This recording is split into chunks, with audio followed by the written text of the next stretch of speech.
habilitar los micrófonos. Vale. Bueno.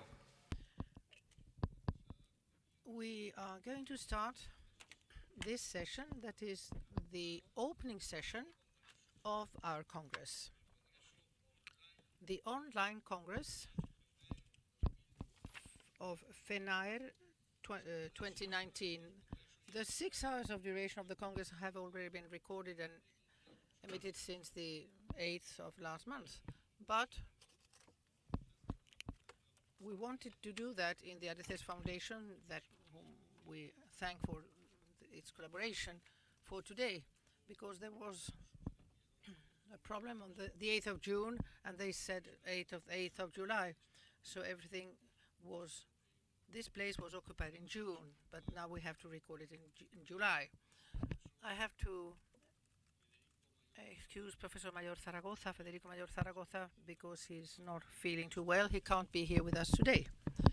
And he wanted to be here with us because we are very good friends since 35 years, and he's an old person who is already 84.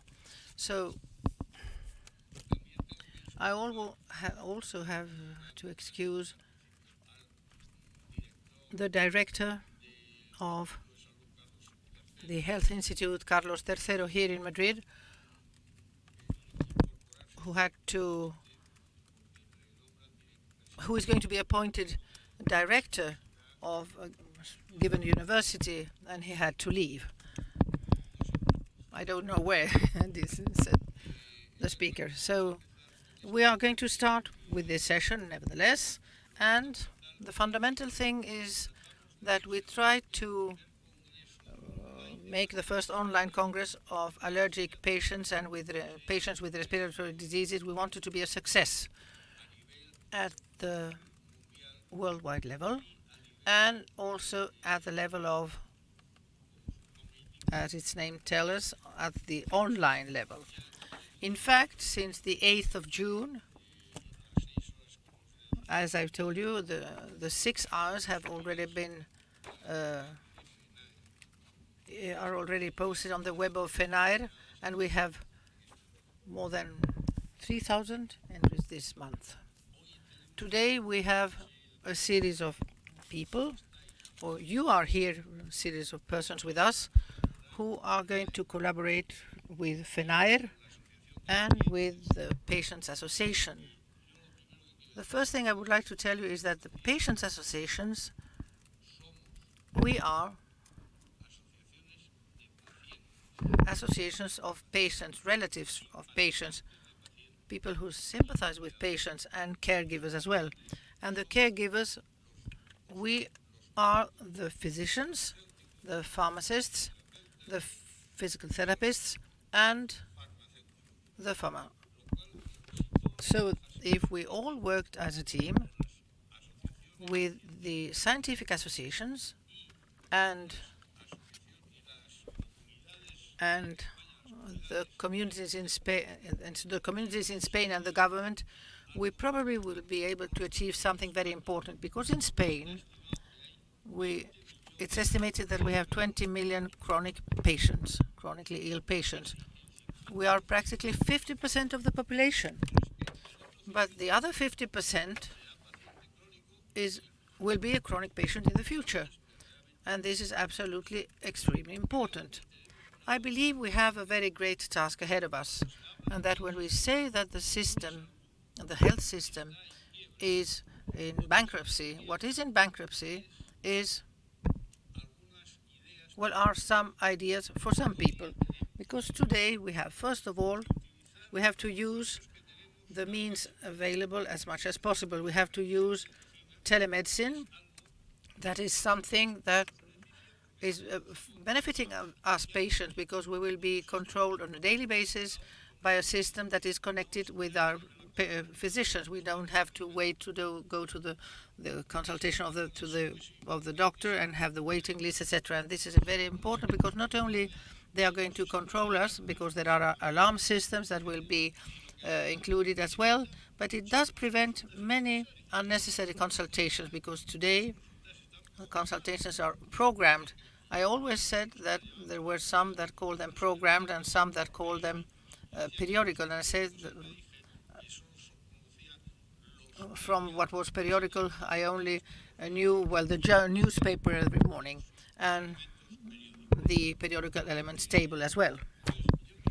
So I believe that this is a system that is saving a lot of time and other things as well. And another system that we have also done is the Princeps program from Fenaer, physical therapy. We have made a physical therapy program. The physical therapist will talk about it later. You can see that in the poster and in the leaflets. This is extremely important. In the COPD, to give an example, they are spending more than 3 billion per year in caring for COPD patients. If we use properly the physical therapy, we could save 1 billion of the 3 billion, 30%. And because patients who do physical therapy, and we have some examples here, from being included in the transplantation program a few years ago, are now sitting in the first row without even needing oxygen thanks to physical therapy. We would prevent many admissions as well in hospitals. That is the greatest cost of care. And above all, we would be able to improve the quality of life of our patients. At the end of the day, this is the most important thing, more than the economic aspect of it. With this short introduction, I don't want to dwell too much because I could be speaking for 2 hours if I'm allowed to. And now I'm going to give the floor or give way to the other speakers that are here with us today. We have to start with the General Technical Secretary from the Ministry, Faustino Blanco, who couldn't be here with us today, but he wanted to be, and he is in a video. We are going to start showing the video that has been recorded with Faustino Blanco, General Secretary of the Ministry of Health. Good morning, all the attendants, to this second Fenaer Congress. The first one was first Congress online. The reason for my presence here in this video is to congratulate you for the continuous effort you are doing since 12 years in order to educate in such an important issue as is health, respiratory health. We talk about asthma, COPD, and others. But I also think it's a group that is very much concerned for those factors that drive the poor prognosis and the evolution of the diseases, and know their effort in issues as smoking habits, for instance. As you all know very well, we talk about a health problem that is affecting about 5 million citizens in this country.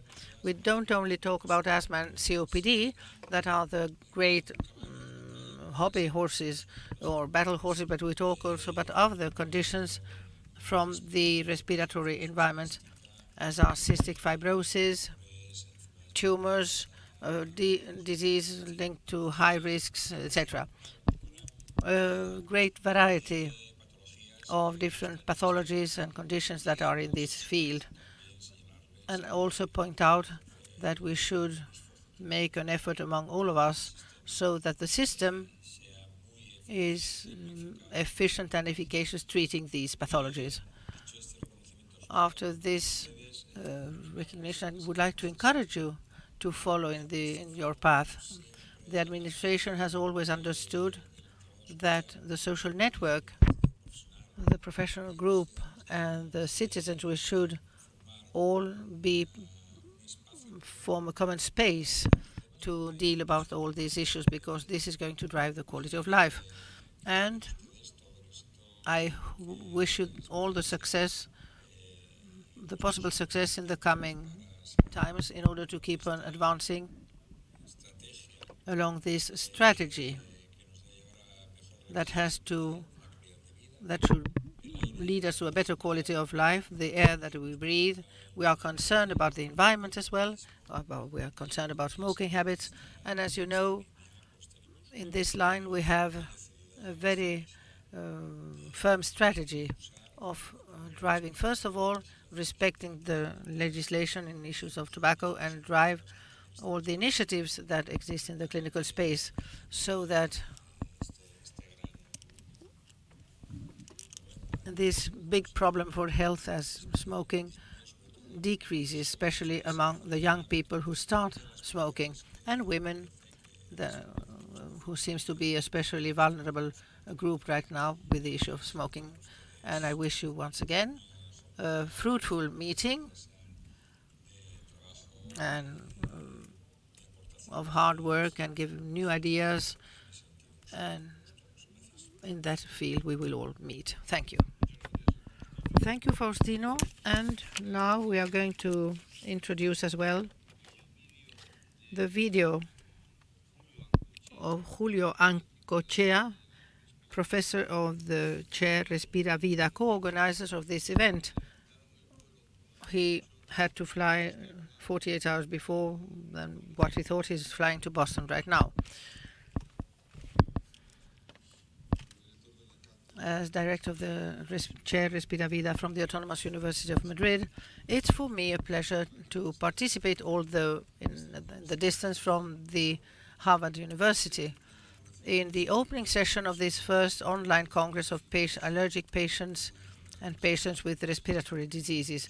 Today, 8th of July, I can't be with you, I'm sorry, but with the President Javier Palicio, we have organized this recording because I didn't want to be away from this opening session. Last year, we were present from our chair in the Fenaer Congress. That was a success. We coordinated a symposium of rights and duties of the patient in the relationship with care.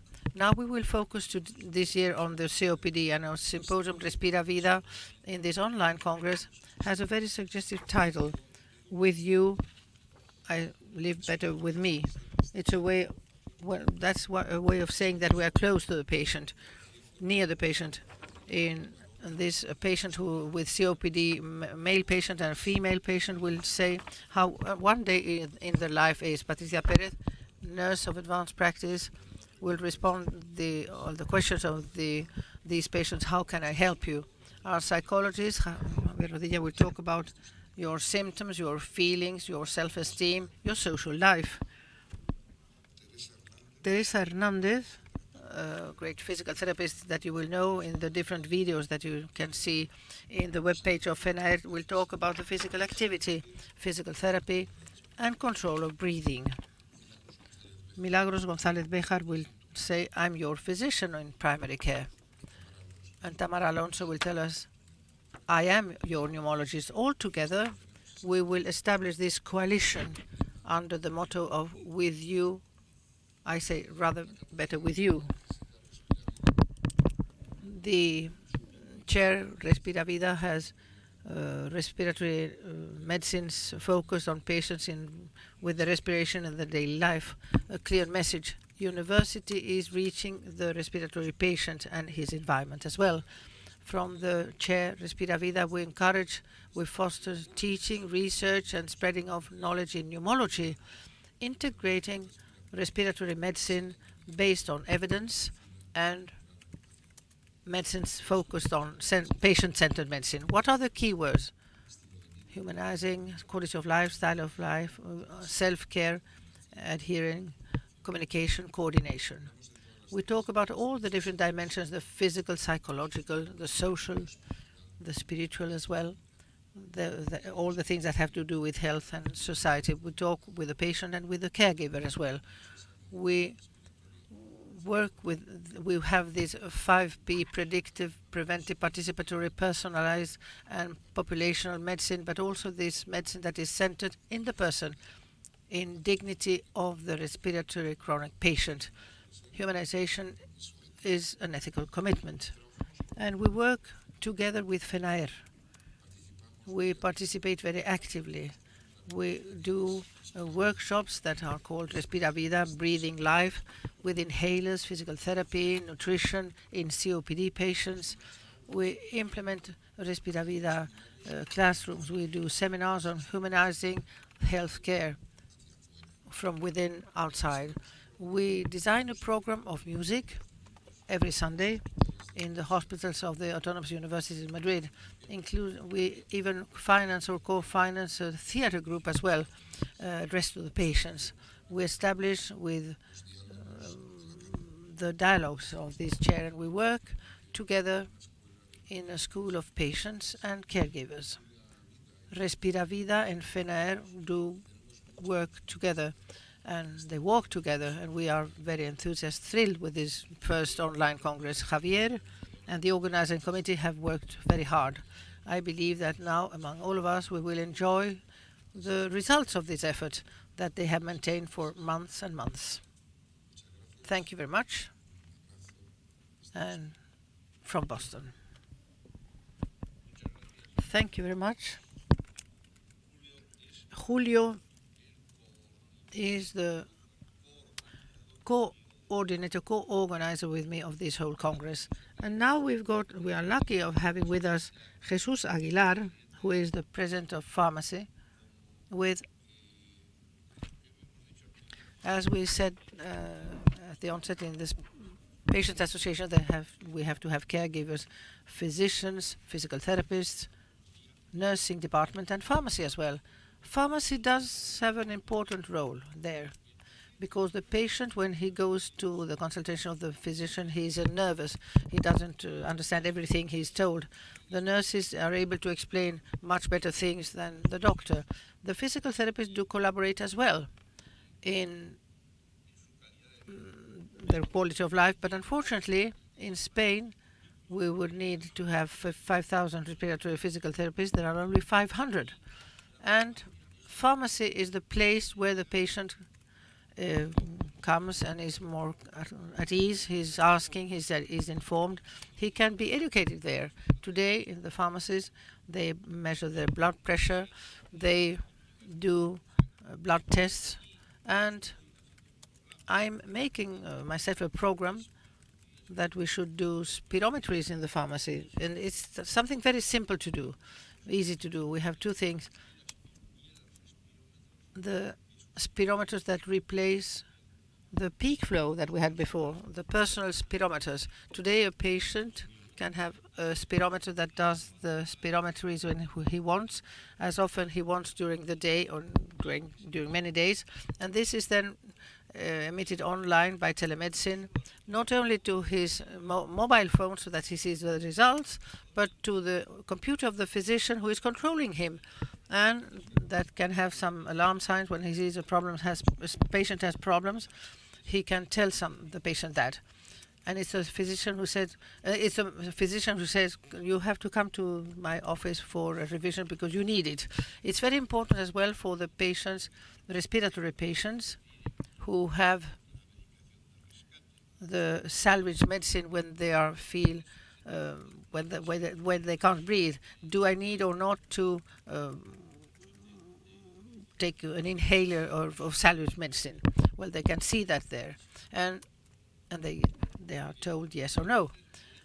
I give the floor now to Jesus Aguilar, whom I thank very much for being here with us today, and who represents the presidents of the 4 large lines of medicine, pharmacy, nursing department, and physical therapy.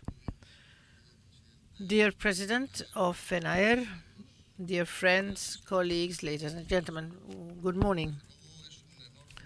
It's a great pleasure to participate in this opening session of Fenaer Congress. Thank you very much for this invitation and for having believed important to have us pharmacists and myself as a president of the General Council of a College of Pharmacists. An important initiative from Fenaer that does a great work in order to favor the training of the patients who have allergy, asthma, and COPD. Because through this knowledge, the patients can increase their autonomy in order to be able to make decisions that can be important for their health, and so that they can improve their health and control their disease. An active role that both the healthcare providers and the patient associations are trying to always promote. Because a patient who is committed with his health is the best savings and the best use of the health system. At that respect, we pharmacists have a peculiar responsibility due to our competencies, our training, our accessibility that is fantastic in the pharmacies. From the more than 22,000 pharmacies in Spain with 52,000 pharmacists who work in them, we achieve a strict task of health education. Every day in the pharmacies, 2,300,000 people enter in these pharmacies. Every year the pharmacists are doing 362 million health advices that are not included in what is their job there. Some actions that if we translated them into what it means in economic terms would mean a savings of 3.2 billion euros more or less per year. Because as healthcare providers, experts in drugs, our mission is to take care of the needs of the patients with respect to their medication and also around public health, the promotion of health, prevention of disease. And we know that that lack of adherence, the great problem of the lack of adherence and compliance, that is now a problem, a health problem of a great magnitude. Well, through a program that we have made with pharmacists that is called the Adherencia Med program, we have shown that collaborating with the physicians, the pharmacists have been able to increase by 50% the adherence to their the medication. The patients comply adequately with the treatments that have been prescribed by the physician. A study that has been achieved with 3 groups of patients: patients with asthma, patients with COPD, and also patients with hypertension. 1,186 patients participated in whom the positive impact in the clinical control has been excellent.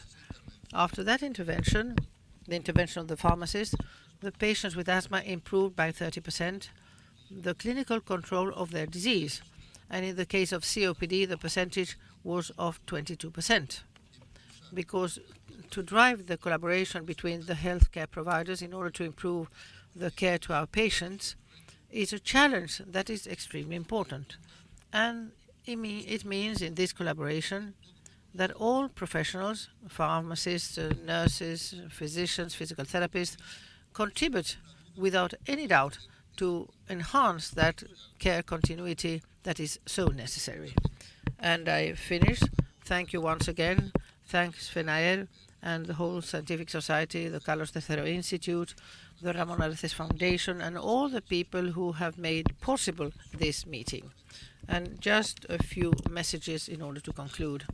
The pharmacist can contribute greatly to promoting an active patient, a trained patient.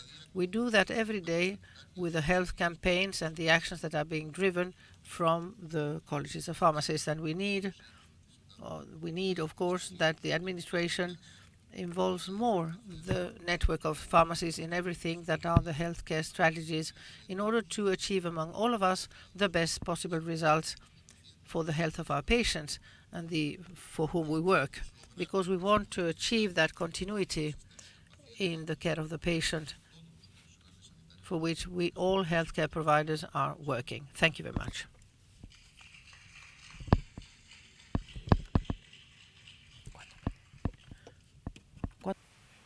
Muchas gracias. Thank you very much. Well, it's very important that we collaborate, of course, that we all work as a team. And the teams are multidisciplinary. Pharmacy is one of the members of the team. Thank you very much. Thank you very much. I'm going now to give the floor to Professor Jakob Jassa Schneider, who is professor from the University, Northwestern Chicago University. He is with us here because he's a great friend of mine since 30 years.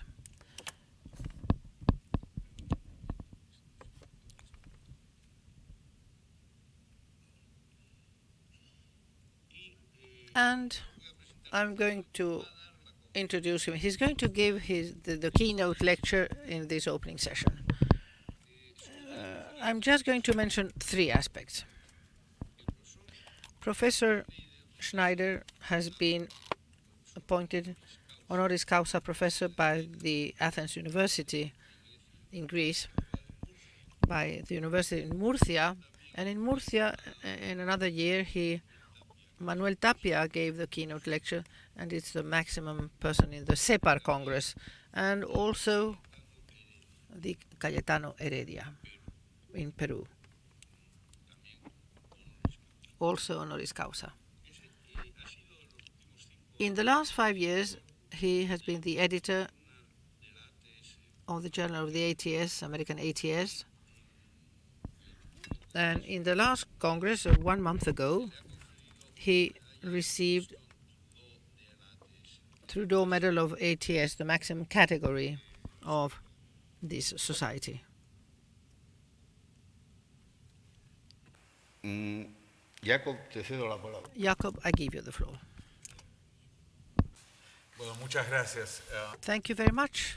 It's a pleasure to be here with you. My accent is somewhat different, coming from Chicago. I believe that I have never participated in a Congress of Patients. It's a historical landmark for me, and it reflects what is happening with medicine, in my opinion. From a more paternalistic medicine with patients and physicians to a more participatory one. And this explains the explosion of the population, and also what we can do in order to prevent diseases. And in order to do that, we need the participation, the involvement of many different groups, and mainly from well-informed patients and from the informed public as well, because the costs of health and the costs of health to live a productive life do have to be understood, and that's why they all have to be involved. That's why it's, for me, something quite amazing, but also a historical fact, because I don't know, and I know many countries, I have traveled throughout the whole world, I don't know any other Congress, and also using now the technology is being spread universally.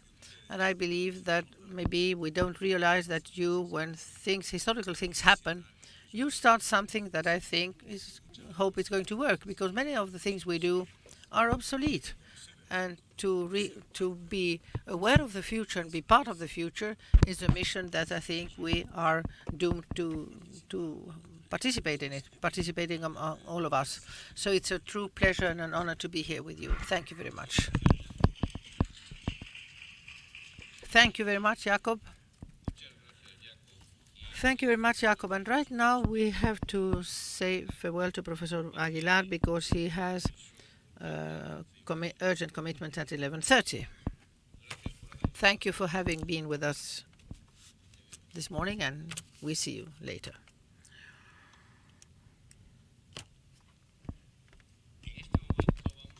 Well, right now we are going to show the greeting from Pilar de Lucas, former president of CEPAR, representing of the ERS, that means the European Society of Respiratory Problems, and the ELF, that is the Foundation of the Lung, Association of Patients linked to ERS Association. Video, please.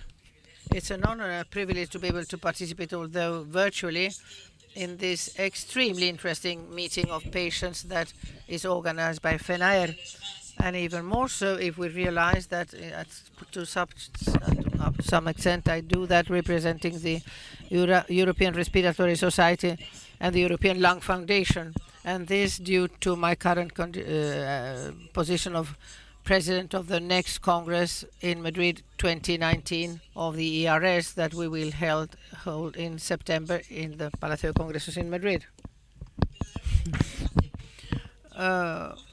Well, a while ago I heard a sentence from Michael Jordan that was very interesting, that says that intelligence is winning matches, but the teamwork is winning championships. I think that it is truly important, and this can be applied very especially so when we talk about healthcare and quality of care, because this is something that I believe we are all agree on. We all have to work together, hand in hand, the administration, all the healthcare providers that in any of the disciplines are dedicated to care of health, in this case the respiratory health, and of course the patients as well. The patients who are somehow, up to a certain extent, responsible for their disease, and they have to be part of it, part of the whole process of the diagnosis. We have to have their opinion. They have to be involved in the treatment, in the control and follow-up. And I think that little by little we're achieving that. A few years ago, during my presidency in the Spanish Society of Pneumology and Chest Surgery in SEPAR, I started working with the patients associations, and little by little this has been more and more important. And I think that now we really have a relationship that is not fantastic and perfect, because this would be to assume a success that is still far from being reached, but it is achieving little by little very important results. Well, I think this is what we will try to achieve with this Congress as well. Keep on advancing along this line of sharing knowledge and also sharing concerns, of contributing solutions as far as possible. And I'm convinced that at the end of this Congress, well, the Congress will have probably responded to all the expectations that you all had here today, who are attending this meeting today. I repeat once again my satisfaction for having been able to participate with this minimum way, and go ahead and keep on working. Thank you. Thank you very much to Pilar de Lucas, who spoke to us on behalf of the European Society of the European Lung Foundation, of the ERS. And now we are going to introduce Ángel Sánchez, who is the president of the Association of people who are allergic to foods. He and me were members of the board of the European Federation of Patients, and he is representing Michaela Oberminke, who is the president of this association. Ángel, you have the floor. Good morning. Thank you, Javier. I'm here as a president of Spanish Association of People with Allergy to Food, representing Michaela Oberminke, who is president of the European Federation of Patients Association of Allergy and Respiratory Diseases. I would like to convey the greeting from Michaela, who couldn't come here to this meeting because she had some commitments in her country, in Sweden, and they have told me to represent the federation within this Fenaer Congress today. EFA is an association of federations that was created in 1991, and that encompasses right now 49 national associations, 2 of them Spanish. The goal of EFA is to work for all people who have allergy, asthma, and COPD in Europe, with 3 clear goals in mind. Be able to that all those patients with all these pathologies have right and access to a quality health care, can participate in the care of their own health, and have and enjoy a healthy environment. EFA is member of the Global Movement of Patients Associations, and thus participates in the European Forum for Patients, in the Global Platform of Patients with Asthma and Allergies, and the International Coalition of Patients with COPD, 150 associations all in all that work for the welfare and health of people who are affected by those pathologies, those conditions. Our role is to defend the patient throughout these associations, patients who very often we feel is not at the core of the health system. It is true that the physicians and the nurses and the physical therapists and the pharmacists are those who know the disease. But it's also true that we, the patients, are those who are experts in the impact that the disease has on our life and our daily life. And other perspectives that we believe are necessary. So what we demand is a personalized system that works from an early and correct diagnosis, that fosters the support and the self-care of the disease, and mainly works, as the president of the college said, in the problem of adherence. We also want to participate in the future in the role of the new technologies, the e-health and m-health, and know that which will be our role, what role is going to be played by the technologies, what is the influence going to be on our health, and this is our claim. The patients are not only diseases, conditions. The patients are, it's a patient, but there is also an environment that has to be responsible for them, and who should receive support, advice, and a health system that also thinks about the environment of the patient and the family of the patient. Within this environment, we also have the caregivers. So from the associations of patients, we are asking for the health system to think more about the patients as being at the center of the health system, guaranteeing customized treatment, that we work much more on prevention, and mainly that we follow the patient throughout the whole process of this disease. From EFA, we want to guarantee that the patients have this voice and do participate. That's why we want to involve all patients in everything that has to do with their health. We also support the different functions of the patients. We coordinate the relation between patients, for instance, and the research teams. We also listen to the feedback given by the patient. We know how things work, and from the association and from the federations, we try that voice is be heard and taken into account when they are going to design new projects of research. And of course, we guarantee the participation of the patients in all these fora to which we are invited. From the EFA, we do a job that has two aspects. On the one side, the lobby before the international and national institutions, and the work that is done in the fora. And that's why EFA is coordinated together with the European Academy of Clinical Immunology.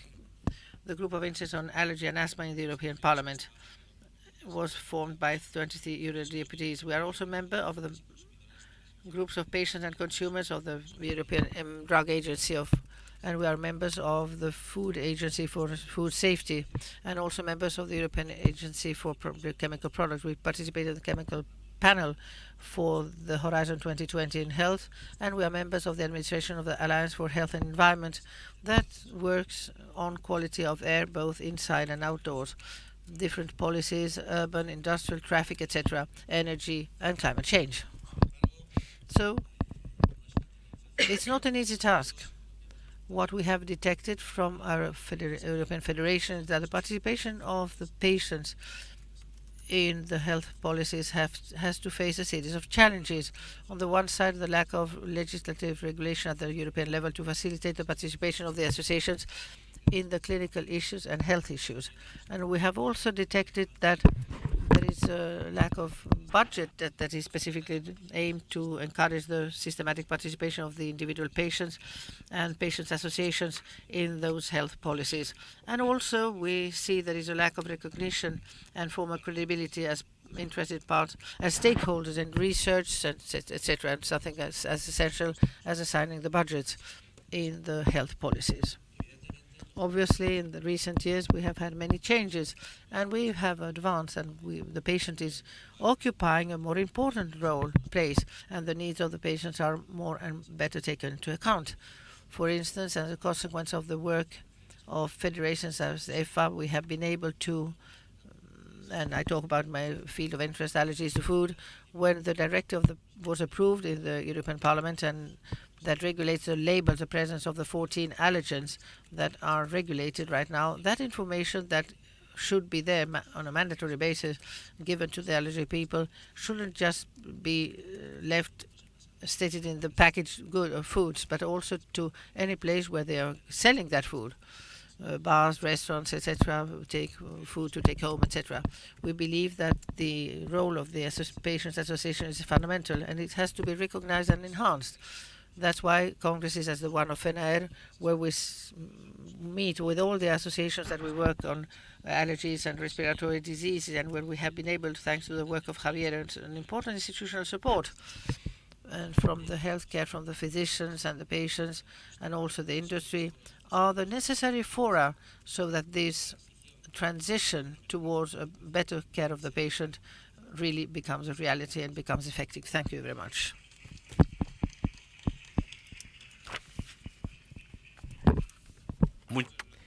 Thank you very much, Angel.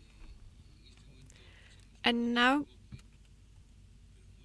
we move on to our next panel, and it is our cooperation with regional governments. We have with us Alberto Pardo, who's Vice-Chancellor for Healthcare. Sorry, so you're the Sub-Director for Quality. I got the wrong position. Well, as we were saying, he will be addressing us on behalf of the regional government from Madrid and on behalf of all the regions in Spain as well, since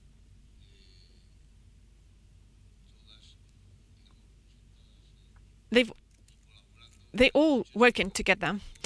Many of those regions explained they could not make it. Well, some regions did not give me an answer yet. They did not RSVP, but most of us, we stay in contact and in line with that spirit. Actually, the regional prime minister for Cantabria, Mr. Revilla, wanted to be here with us, but he was installed today, so it was impossible for him to make it. Pardon?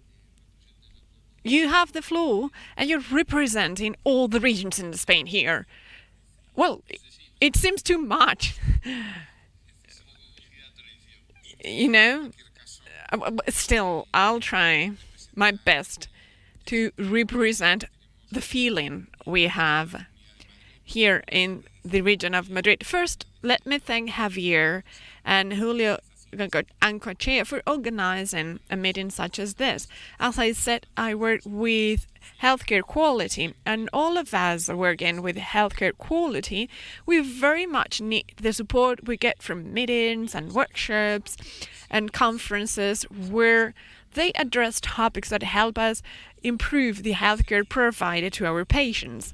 In that regard, and as representative of the regional government in Madrid, I have to say it's a shared feeling with other regions. So on behalf of them all, thank you for this meeting. Those of us working with regional governments, well, there's no need to say, but respiratory diseases are of great concern to us. We can say that we have the high airways infection, the first reason for morbidity, and then asthma and COPD hospital morbidity as well has to be considered. This is all basic. If you want to start tackling all these questions, we all say that we need to work within some quality criteria. But whenever we say quality, we'd like to say there are two approaches to quality. First, we have the scientific and technical quality. That is what has to do with technical standards developed by healthcare professionals. In that regard, we all agree that scientific and technical quality of our actions is very high.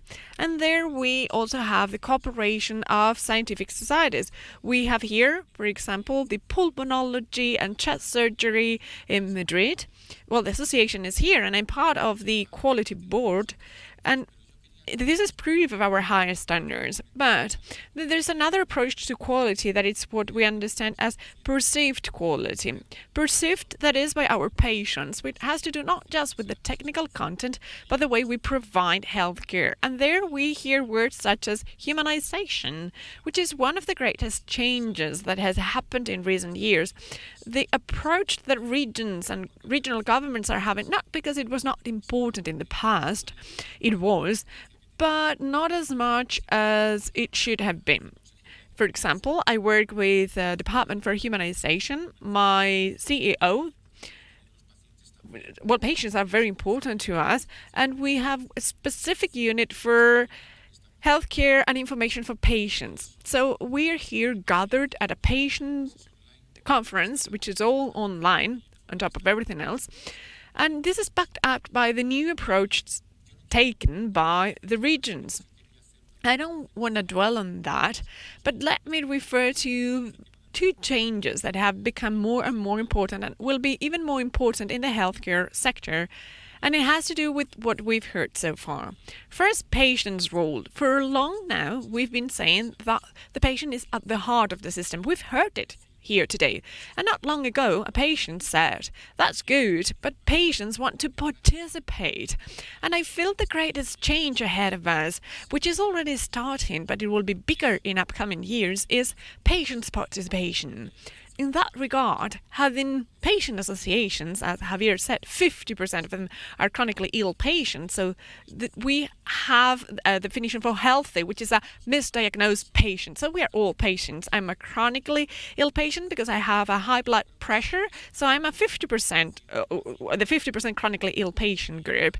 And so participation is basic, as understood in the regions as well. For example, in our regional ministry, we have a school for health represented in this room, which main focus is focus on patients training and co-participation. And we also have information units such as the result observatory, where you can see the results of the healthcare survey for asthma or smoking. And we also work with hospitals and primary care centers. And the second largest element, together with patient participation, would be digital transformation as well. That technical, swifter change has been said, because Javier said it, I heard him. But this will be a change that will alter the way we work, we interact and relate, and that gives us a great opportunity for improvement. And as potential patients that we all are, as I've just said, we want to be taken care of at home sooner. We want to have that technological ease. And there we have actions such as non-face-to-face or online, rather, consultations and other changes that come along with technology. I guess this is the approach for the future. Patient participation, whether individually or through associations, together with technological transformation. So I really feel that a meeting such as this helps us patients get better and improve. So thank you very much for this meeting and thank you for organizing it. Thank you.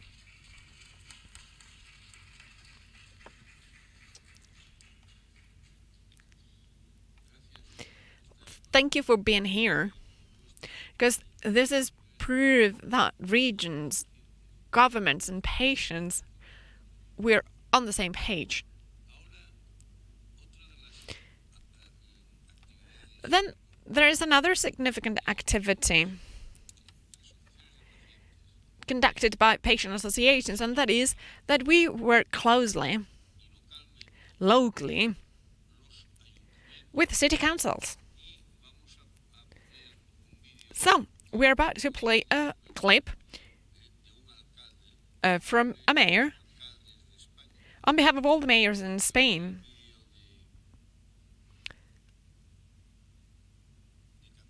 Let me show Cantelli's clip. As representative of all the mayors in Spain, but as mayor of Oviedo, I want to join in with this first online conference for patients with allergies and respiratory diseases. And I wish the organizing committee and all the people involved the greatest success. So, hello from Oviedo to the rest of Spain. Thank you very much. City Council's cooperation is very much important because to us, well, our structure is very much based on support by city councils that allow us to use their facilities and help us put together our sessions and panels.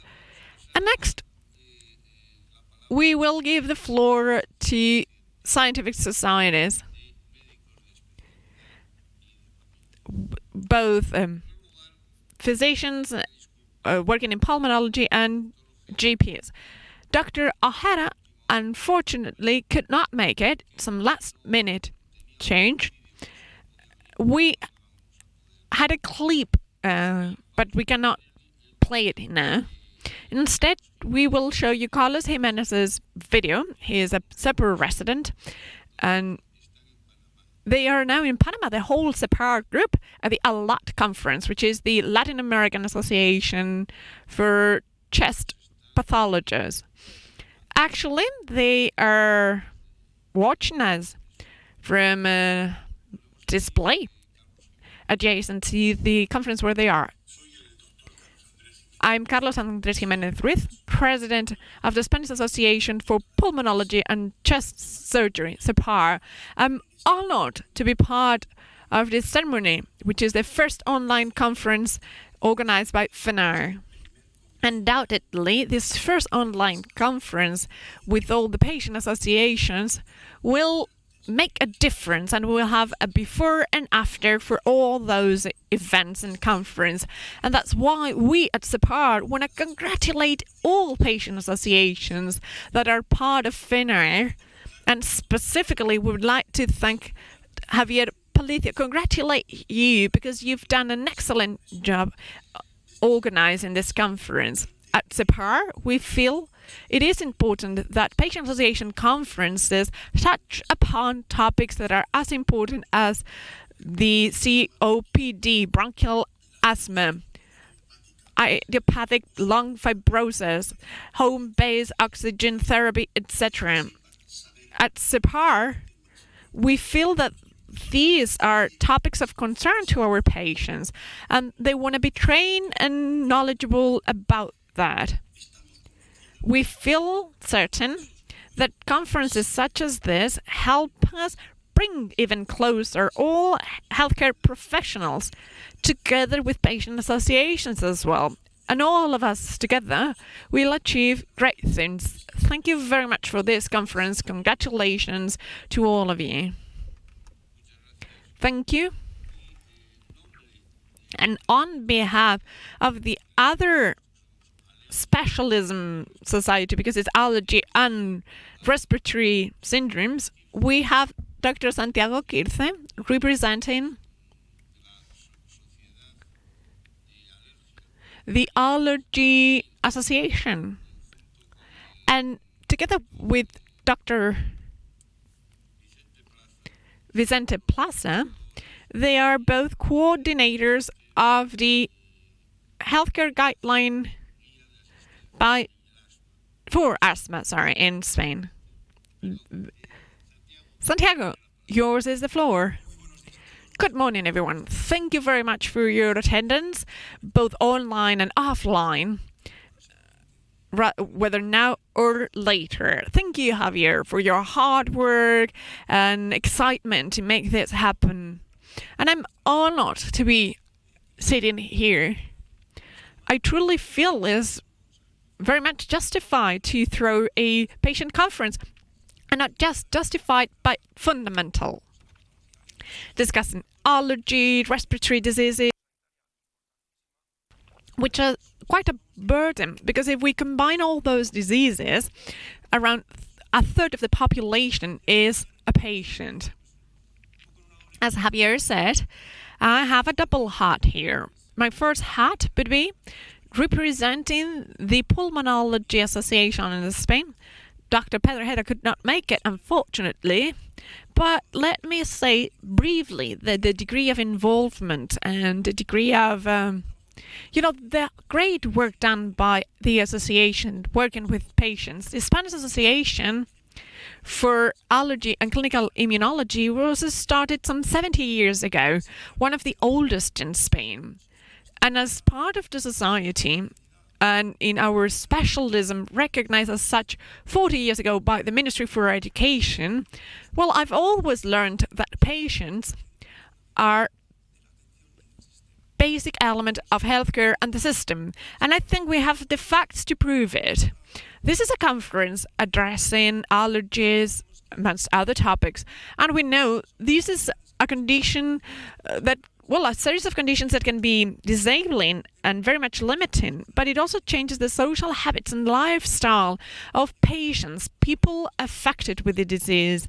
And that's why I'm so happy to listen to my colleagues and other colleagues at IAPNA, because of all the troubles they try to solve, how they try to help patients and how we relate to each other. And yet what I feel we need to do is to ask for results, outcomes. What are the outcomes of what we all do? And this is a reflection for all of us. There's many things that help us, and yet as scientific societies and patients, each of us, we need to figure out what steps we've taken, how we've contributed to help each other. And in that regard, the Spanish Allergy Association has quite a tradition, as I said, and we've thrown conferences and workshops and also kit groups and also cooking seminars for allergic kids, how to identify allergens, also lobbying and sensitizing for a proper labeling of food so that we know what the allergens are in the ingredients. It is a reality nowadays, but it was not so long ago. We had not disseminated it widely enough so that it would be useful for patients. But then what about governments and administrations? What do they do to integrate the knowledge to help those patients? We know that allergic diseases condition everything from your professional calling, your professional and personal relations, because your life is changed. So they need our help, everyone's help, so that we understand the scope of the problem. And then the other heart that I wear is, well, it has to do with the guideline for asthma. I think it's a success story. This is our 4.0 edition. Well, it's 4.0 rather, with all the variations, but we are already brewing 5.0. And that's when I met Javier, and that gave me the chance to get to meet people from other specialisms, medical specialisms, pharmacist associations, drug formulation associations, primary healthcare, pediatrics, and its subspecialisms. So it's been a field of work, but also a battlefield to some extent, because we had to reach an agreement on topics that were not easy, integrating different points of view. But I say it's a success story because we've managed to work as a team, and Pilar de Luca said so. The key to success is that we can all contribute our bit, that we can reach an agreement regarding problems, and that we can offer solutions to our patients, to healthcare professionals, but all in all to the society as a whole. And that spirit at HEMA, well, Fenaer belongs to HEMA, and we know it's quite apart there. And when I say outcomes or being accountable, well, we do what we can. Of course, we can always do better so that our patients are integrated, but that's a challenge ahead of us. All of us in our positions, wherever we work, and what we do as patients, what do we do to be better integrated, to get to know our problems, to find a solution, to bring it up to the administration so that we can demand the administration solutions from them. And I think that's the ultimate goal at a conference such as this, where we have the backup of those of us who have something to hear and something to offer. And so I want it to be given continuity, and that we stay as stringent and demanding as we are now, that we need to know what we can do, and we should all force ourselves to contribute a part of the solution for the problems. That is all. Thank you very much. Thank you very much, Santiago. Let me say, at the front desk, you have the HEMA patient guideline leaflets, because we have quite a number printed for doctors, but also there is a limited edition for patients, limited in copy numbers, that is. And you can also check the website and find it there. This guideline has been such a success, I would say, that we might even say this is the guideline for asthma that is the greatest quality. We've got GINAs all over the world for Spanish-speaking world. The JAMA guideline is very much followed. Thank you. Now we move on. And here, from primary healthcare associations. Very much important, by the way. And Jose Luis Diaz Maroto, please move up to the microphone.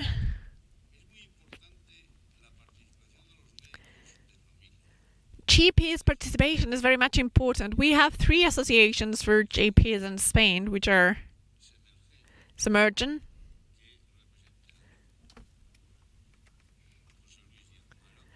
represented here by Jose Luis Diaz Maroto.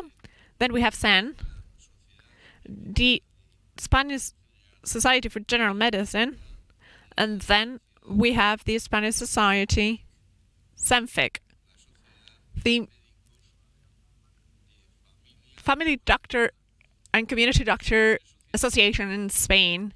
All 3 societies came up and were in parallel. We have to say that they are more and more coordinated now. We will hear from Jesus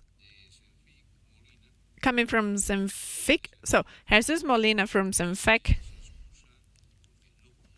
Unfortunately, he could not make it. I'm referring to Antonio Fernandez Pro, President of SEM. Yours is the floor. Thank you very much, Professor Palicio, for giving us the chance to be part of this first online conference. My name is Jose Luis Diaz Maroto Muñoz. I'm a rural doctor or physician in Guadalajara, and I'm here representing Submergent, which is the GP association in Spain. And the president, Mr. Ricardo, who could not make it, and would like to congratulate you all, and especially Dr. Palicio. We are working with underdiagnosed diseases such as asthma, smoking, COPD, and others. By the way, when we talk about smoking, since I'm a fan, can I diverge here? Because we see there's the largest epidemics of smoking is coming. The use of new types of smoking is very much widespread in the US. You go into Google and type JUL and you will see what's up here. There are cities such as San Francisco. Professor Jacob are going back. They started first, but now they are taking a step back. They realize that young people are using this device so very much. We'll see what the situation will be in Spain. Submergent and Fenaer, we work with underdiagnosed diseases and yet easily diagnosed perimetry, oximetry, and others. So we lobby before public administrations and always keeping patients in mind. We are very much brought together by quality of life for allergic and respiratory patients. That's all. Thank you very much. Jesus.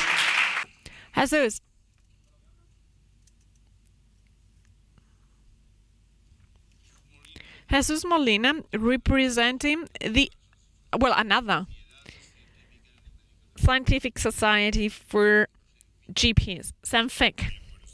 Good morning. Thank you very much, Javier. Thank you, Julio. Again, even though he could not make it. I'm Jesus Molina, and I'm here representing SENFIC, the Spanish Association for Family and Community Medicine.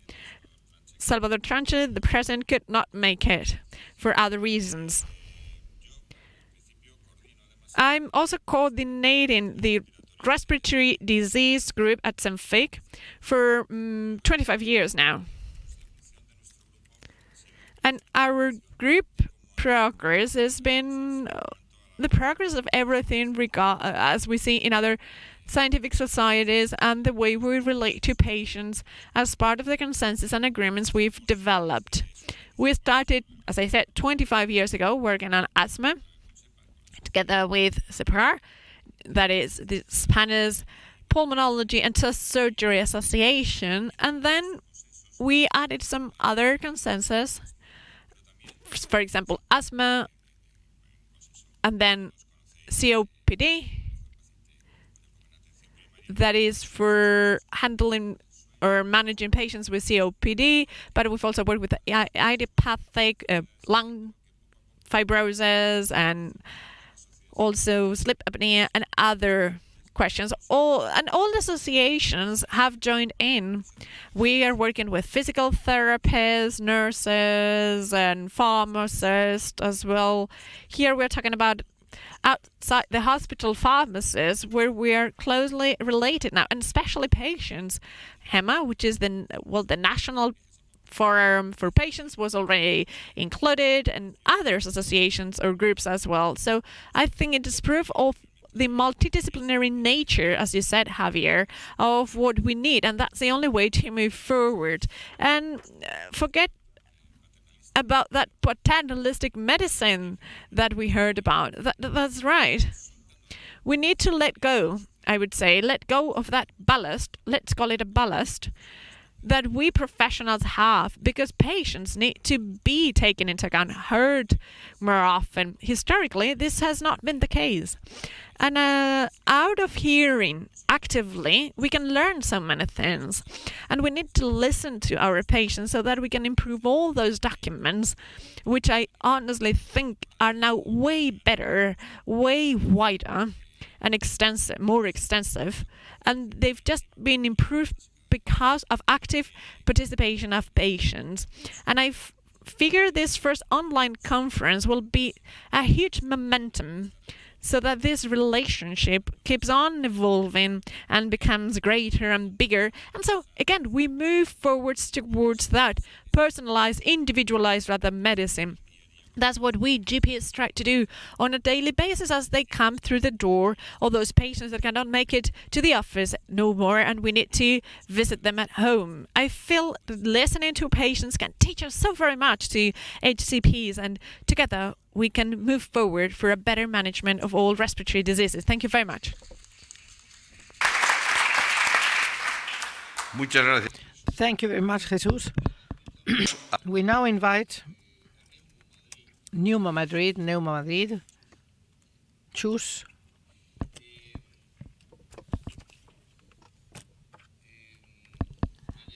María Jesús Rodríguez Nieto, President of Neuma Madrid.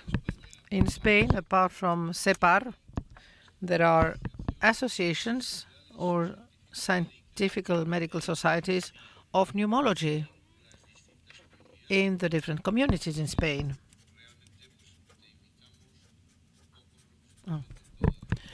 We invited you representing all of them because most of these associations, medical associations, collaborate with us. Choose, you have the floor. Thank you very much. As Dr. Pardo said, maybe it's a very big goal. I represent Neuma Madrid. The first thing I wanted to say is to thank the organizing committee, Javier and Julio, for having our society here, our scientific society, in this meeting with patients. That for us, it's an honor to be here with you. It's very important for Neuma Madrid and in general for other scientific societies as well to support these initiatives and these patient associations.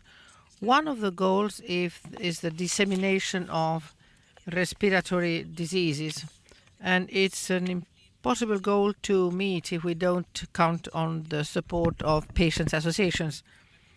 Participative patients that we have been speaking about the whole morning.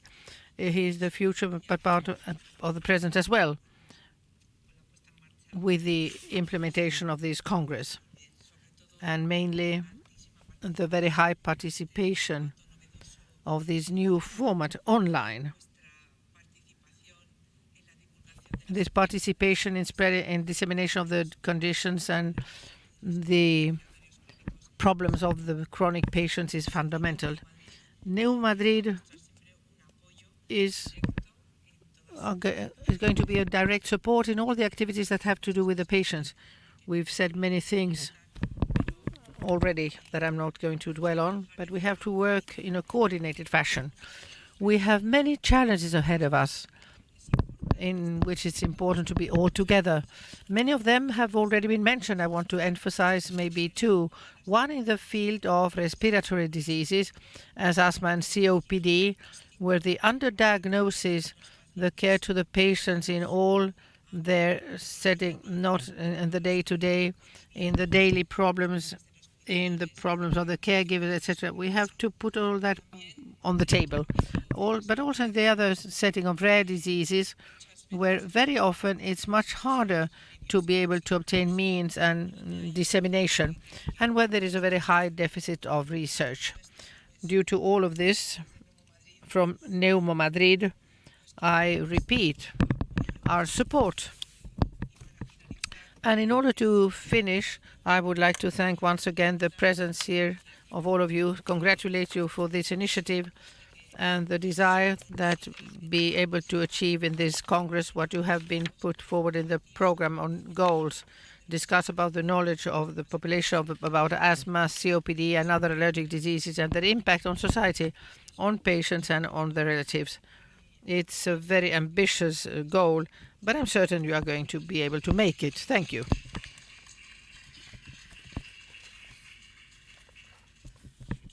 Thank you very much, Chus. We've got one person here who is an icon in Spanish pulmonology, Josep Morera Prat. We are going to show the video that he sent because he was unable to come here. He was in Barcelona and couldn't come. Morera is the promoter of the congresses on COPD that were held in Barcelona. All of you who know him know perfectly well that he's an icon in pulmonology. I was lucky to coinciding with him many years ago and we're good friends since then. And I think that his contribution here is very important. Please, video of José Manuel Morera.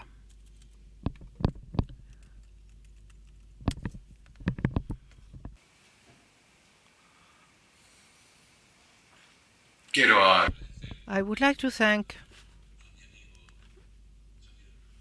my friend Javier Palicio the fact of having invited me to be here with you in this opening session of this second Congress of Fenaer, the National Federation of Patients Associations who are allergic and respiratory patients. That in turn is the first one in the online format. And at the same time, the fact of being absent from this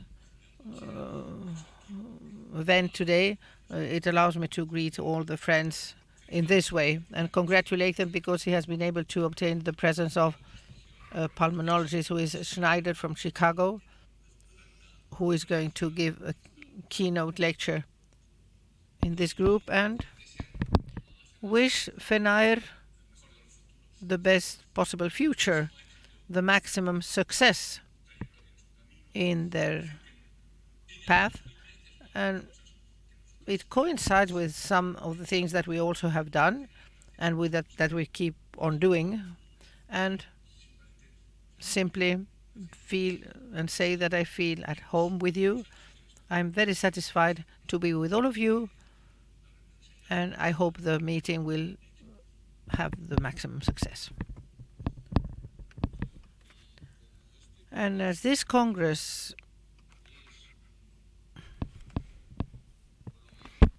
has been promoted from Spain and from the Iberian Peninsula, we also have the collaboration of José Carlos Nunes representing the associations of patients from Portugal. Hello.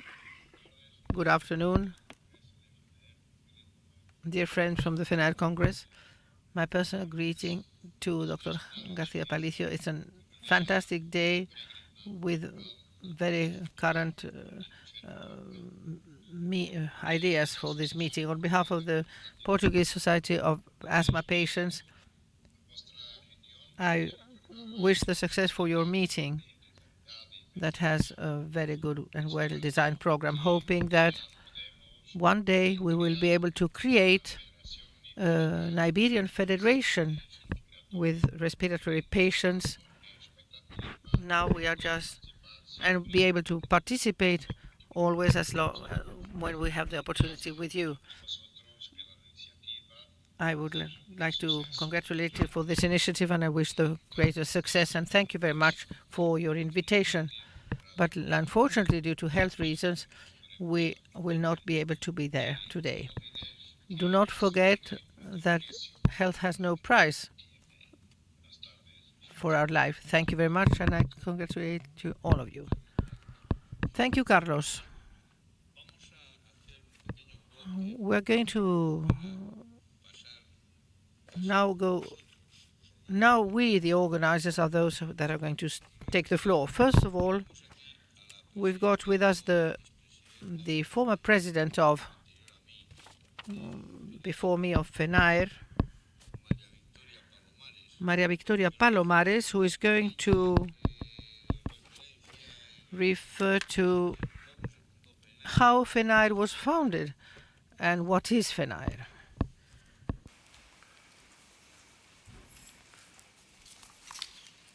Hola, buenos días. Hello, good morning, all present here. As Javier has said, as co-founder and former president of Fenaer, I'm going to make a brief historical record, brief because we don't have time, of how Fenaer did arise. During 4 years, since 2004 to 2008, we were meeting different patient associations with respiratory and allergic problems throughout all Spain, in different capital cities of Spain, Madrid, Oviedo, Sevilla, very often in Madrid, and there were fewer and fewer associations because some were not in agreement, etc. At the end, we were 4 associations left of patients with COPD from Barcelona 1, asthma from Madrid, allergies and asthma from Granada, and allergy and asthma from Jaén. And those 4 associations, we did agree in order to found the federation that we were wishing to found since so long.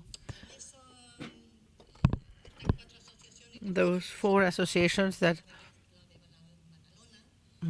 where there was in Badalona, Alma Madrid, Aire Libre from Granada, and Alergia from Jaén. Javier Palicio attended to many of them. He committed to make the different bylaws, facilitating the Fenaer bylaws supported by Aire Libre from Granada. And Mariano Pastor from Alpha 1 did also attend all these meetings.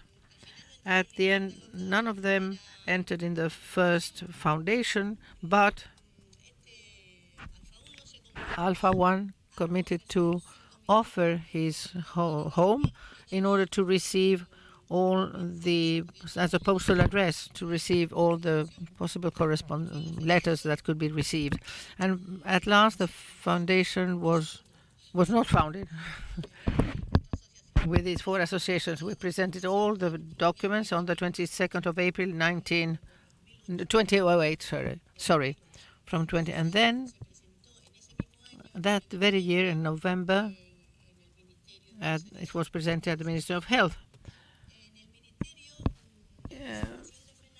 The presentation, the introduction of Fenaer was very well hosted and received, and they required several different aspects from all the politicians who were there. One was to improve the information that we, the patients with respiratory problems, have, because we were lacked information completely as to any sort of progress in research and all that.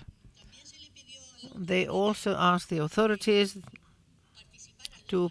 so that the patients had to participate in all the agreements and all the laws and everything that was related with their pathologies, because health without the patients doesn't work, is not complete.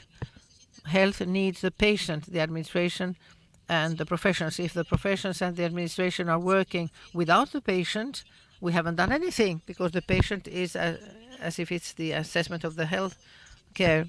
We see the result. The patient tells about what he has achieved, and in order to improve the disease.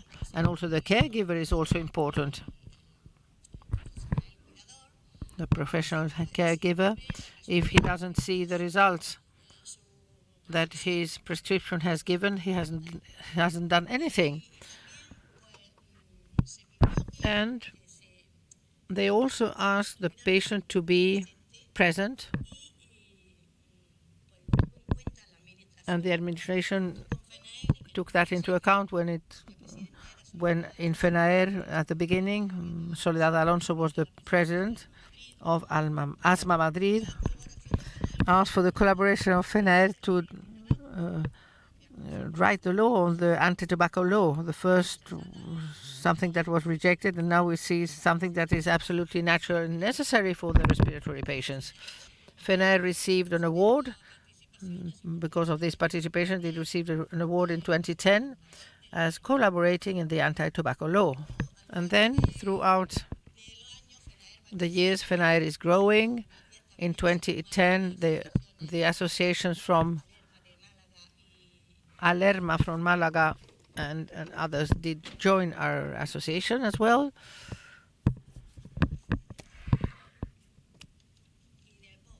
And patients with COPD as well from Madrid. APEAS, that you know they're present as well, who has left us unfortunately, who did many good things for the patients with COPD in Madrid. And then little by little this is growing, and allergy, asthma and COPD diseases joined, but also other pathologies, the leiomyomatosis and the idiopathic fibrosis. ILAM is a patient's association as well, and Alpha-1. Masturias as well in 2015 joined us, and then lung transplanted patients did also join us. Different associations were joining us throughout the presidency of Soledad Alonso that finished in 2011. And at that time, I had a mandate 4 more years, so that's what I did. And that's when we started increasing all the associations that were joining with the different conditions and pathologies, and quite a big deal of achievements were achieved in asthma, COPD. During that time, we were supported by many people. One of the achievements was to introduce Fenaer in EFA. The EFA, we know what it is. So in May 2012, I went to Dublin. We had the General Assembly of EFA that year. I introduced Fenaer, and Fenaer was approved and admitted in EFA by absolute majority voting. Another thing that we have been able to achieve from Fenaer at that time, when I had held that mandate, was to achieve the assessment of the disability of the respiratory patients. Until then, it didn't exist. Many people were requiring that. Thanks to Dr. Ruiz Manzano with all his team, an assessment was done, and from there on, we have the assessment for the disability of patients who have respiratory problems. And we also were able to achieve, to make the yearly EFA Congress. Every year it's held in a different country. We were organized that in Spain in 2015. It was organized, the Fenaer Congress, that was held in Malaga, where the headquarters of the venue of Fenaer was, where I was living. The 42 different associations from the 25 member countries that belong to Fenaer, and it was a success. The whole of Europe liked the climate in Malaga and the environment in Spain, and all this was a complete success. And then what Fenaer did was, from the 4 founding associations of our federation, when I finished my mandate, we ended being 16 associations. So Fenaer became much bigger. It had a much more strength. a lot of support from many different places. Another achievement that we realized was we invited by the scientific societies to all congresses, but in a passive manner. We were invited, we were sitting there, and we asked from Fenaer to be active as well. We shouldn't be passive. In 2012, I was invited to a meeting where I participated in a roundtable representing patients. And from there on, we, the patients, started participating. And the next year, CEIS invited us as well to participate in the Congress in Pamplona. We participated as active members, not as passive members. So many things were achieved. And in November 2015, I finished my mandate due to personal reasons. And since then, they appointed a President, Raquel Nieto, President of Pulmón Madrid, but due to her health problems, Javier Palicio, who was the Vice President, well, he had to do the coordination of Fenaer, so Javier Palicio had to be the next chairman and coordinator, and he's doing that very well until now. And thank you very much for your attention.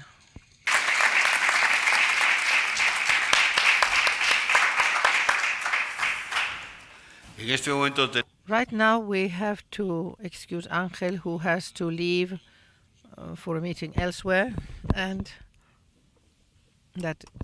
he has to leave. He can't stay with us.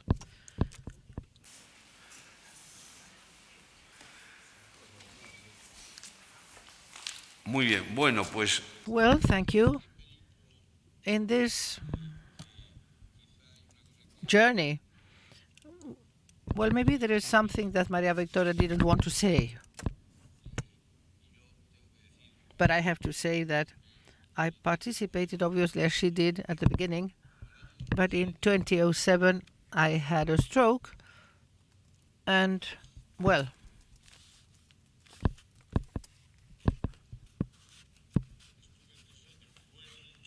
I was for 3 years out of this whole issue. So we in Asturias, since 1984 we have had this patients association, and this reached 2006, 2004. That's when we started. But now we are going to give the floor to Carlos Lines, who is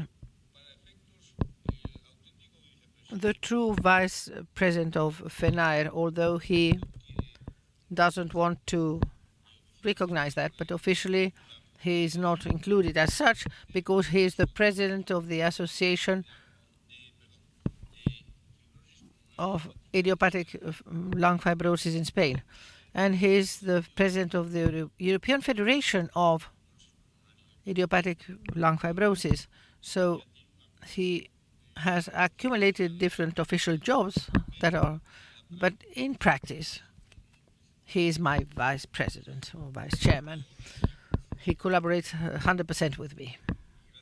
And thanks to him, we do work very hard.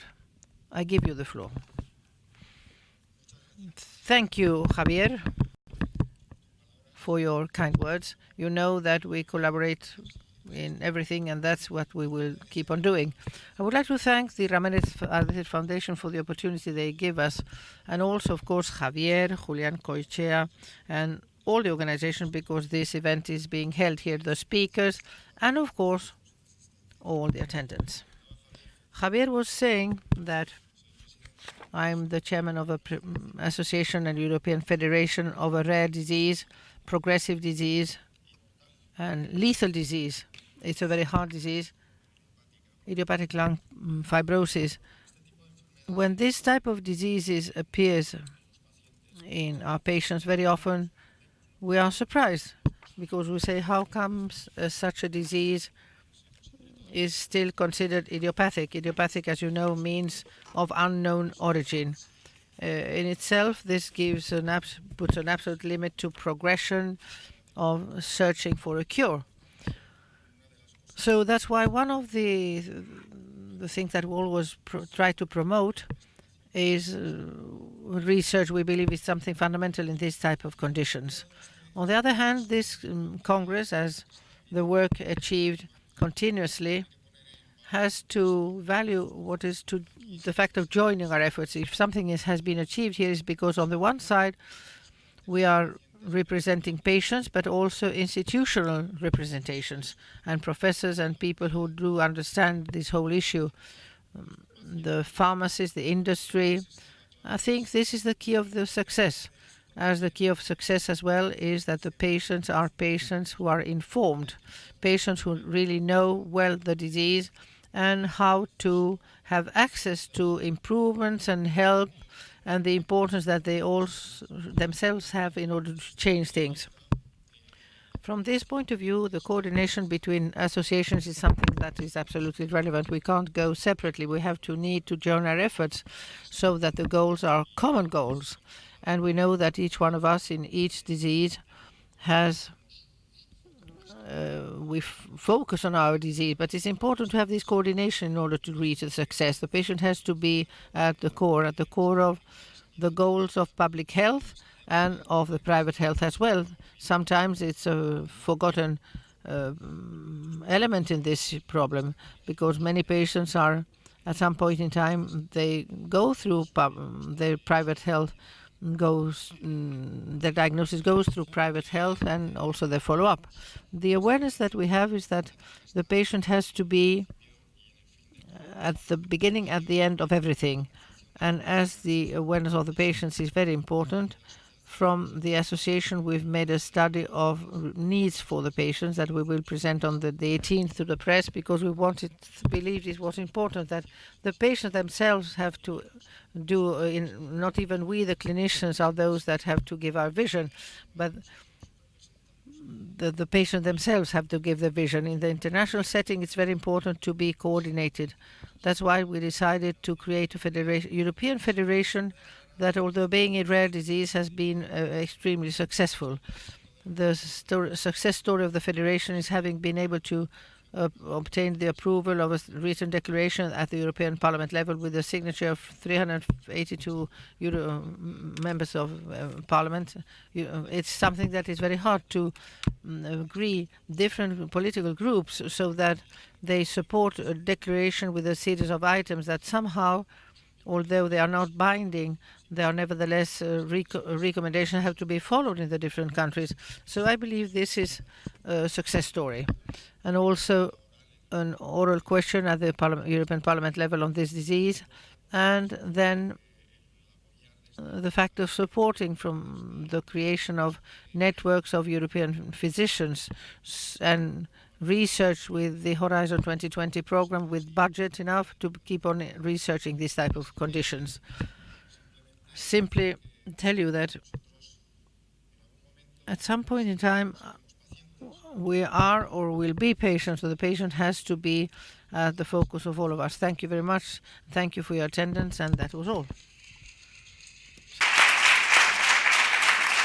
Muchas gracias. Thank you very much, Carlos.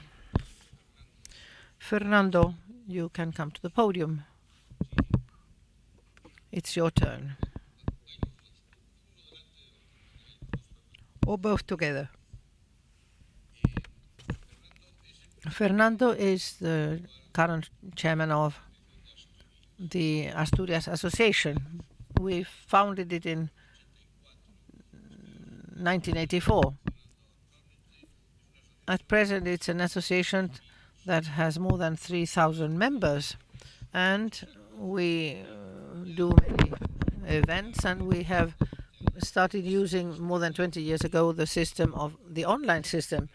We held real meetings, but in different places in Asturias, and then we recorded a video in which those of us who had to speak spoke, and then we went each one to different places: Oviedo, Gijón, Avilés, La Felguera, Mieres, etc. we had the institutional support from the different municipalities and from the foundation of the Savings Bank in Asturias. We told them we are going to do this and that, and they organized the premises and the staff that should be with us, etc. And even they helped to pay. Fernando, you have the floor. Thank you very much. Good morning, and thank you for your attendance, for coming. Representing here the patients' associations, I thank them for the participation within the Federation of Fenaer. And as a patient, I would like to that the ministry, once and for all, starts doing physical therapy properly, because I've been 3 years doing that and have recovered 70%. I'm here without oxygen and anything else. I have a better and better quality of life. And in fact, I've been for 5 years delaying the transplantation, and I hope to keep on delaying it a few years more. I also would like to thank Palicio for everything the work that he has done in this federation and all the support that he gives the patients. Thank you very much. Thank you, Fernando.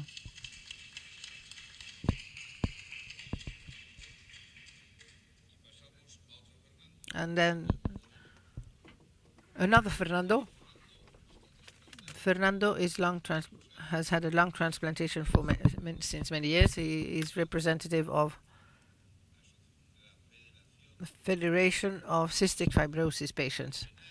Fenaer is the Federation of Allergics and Respiratory Patients, but cystic fibrosis, that is something more than respiratory, has its own federation. Right now, we work as a team, and in the organization of this Congress, cystic fibrosis has participated. Thank you, Javier. Javier, as you've said, cystic fibrosis is a disease in itself that goes beyond the respiratory setting, but it is true that's where we find the greatest morbidity. In fact, it's a multi-organ disease, rare disease. Within the rare diseases, it's the most frequent one. In fact, the most frequent in the Caucasian race of these diseases. It is true that the symptomatology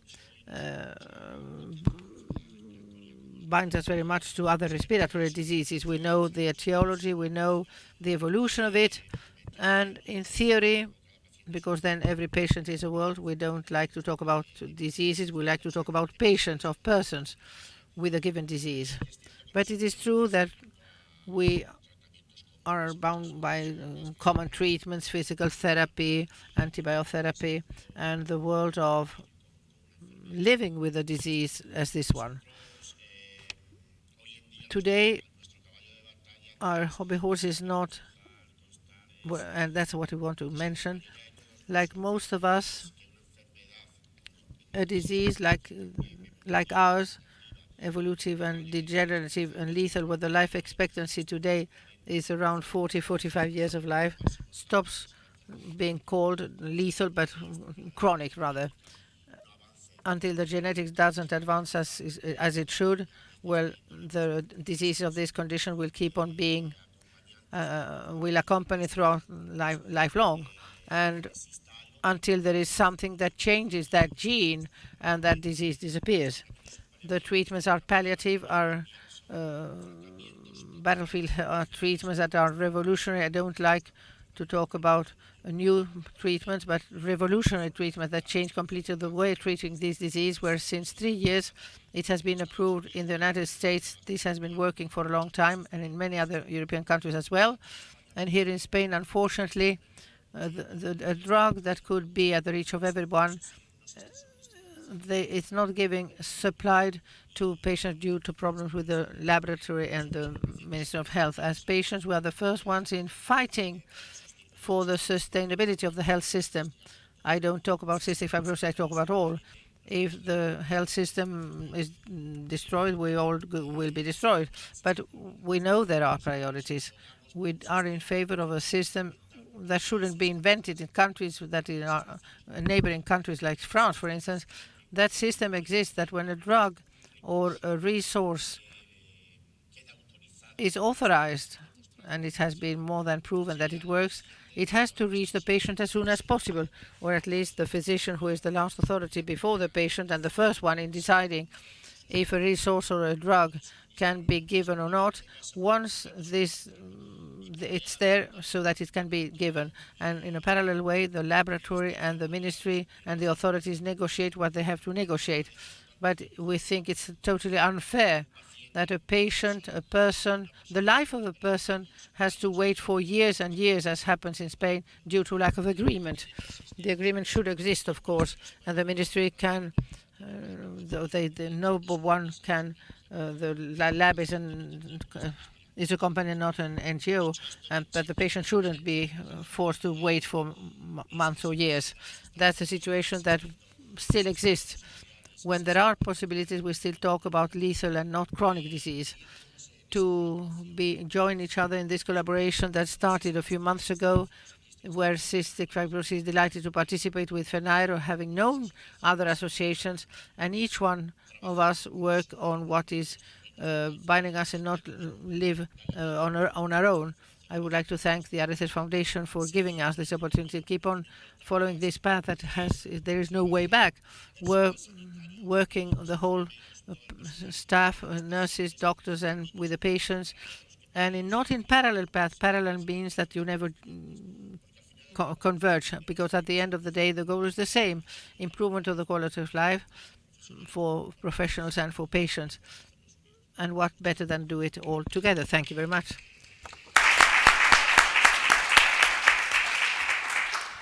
Gracias, Fernando. Thank you, Fernando. And just to wrap it up with the members of the organizing committee, I'd like to call Teresa, physical therapist.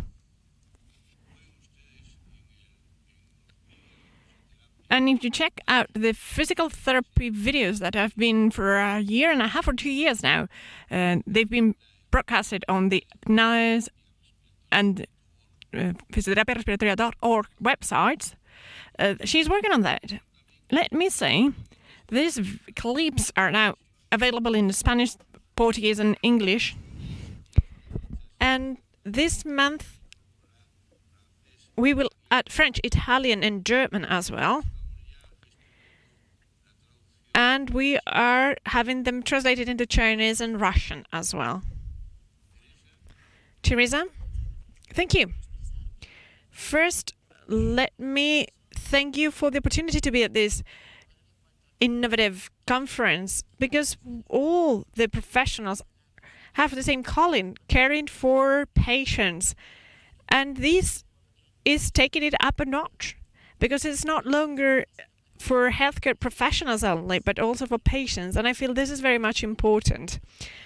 I should also like to thank Javier for his excitement, for his relentless, continuous work for and by respiratory patients, and also to Julian and Cochea, because together with Javier, they believe in physical therapy, respiratory or breathing physical therapy, and they believe we play quite a role with other professionals, working as a team in a coordinated way and contributing what we can to improve life quality for our patients.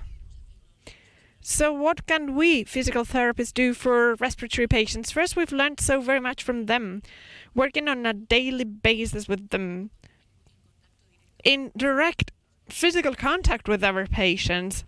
And we've always worked based on medical evidence in a specific way for physical therapy. And first, we train respiratory patients. They need to understand what their disease is, because this is the only way for them to adhere, to comply. They need to understand what's happening to them and why we're asking for some things, so that there is a health improvement. Then we work on breathing physical therapy for better drainage. We will work on physical exercise, as these two patients have mentioned. And we will be working hard hand in hand, proving to them what they can achieve if they work, if they get involved, if they make the effort. Because it is true, there is shortness of breath, but they can also have regular life and have a good quality of life, not just by using drugs, but also getting involved in their daily improvement. And then what we want is this task to keep on. We want to keep on working together on the same page down the pathway that you started as a team, all of us together for the patient and with the patient. Thank you very much.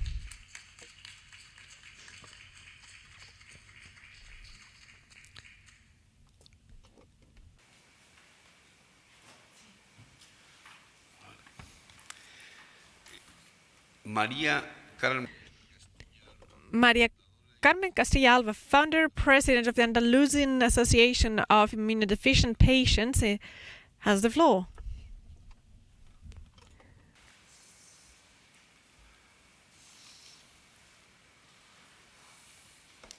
Buenos días y en primer lugar dar las gracias.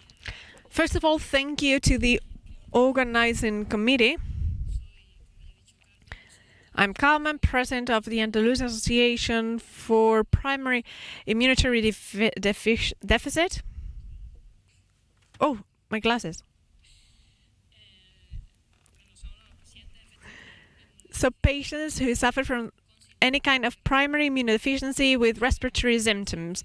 As we know, there are patients that come to us with respiratory symptoms, and when on checkup, we try to find the reason for the symptoms, but there are non-conclusive results. And when this happens, we need to think of the possibility that this is a primary immunodeficiency, because there's a series of diseases expressed in many cases with respiratory symptoms, such as asthma, that is difficult to control. And then the immune involvement in this disease or condition causes colonized bronchostasia and overinfection, and oftentimes this should be diagnosed and treated as soon as possible, which is not always the case. Same way, we need to remember how easy it is for these patients to have respiratory infections and also other organ infections, and their symptoms are not the usual ones, and that's where the patients find the greatest problems with diagnosis, because their symptoms do not fit asthma or COPD, so they feel astray and lost, and when diagnosed too late, especially if they are adults, kids it's a bit faster, but adults can spend years as vagrants from office to office and practice to practice, and they can go with a pneumonia undetected, because the symptoms are not pneumonia symptoms, even if there's fever and they've been on antibiotics. That leads to thinking of immunodeficiency. And adult patients that come to our association, well, actually when they come to us, there's been quite a progression of the disease. Pulmonology and GPs are the ones who can identify them. And that's been all. Thank you for this meeting. And this is an excellent example to be followed. On the other hand,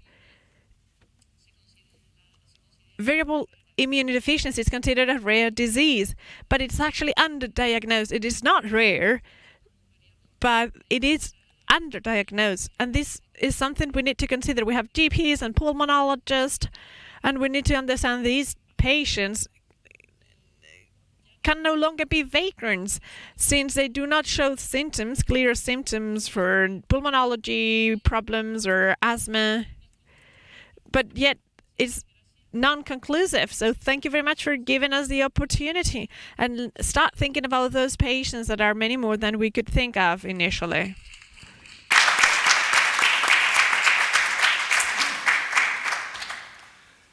Bien, pues. Okay, so now that we've seen everything said so far,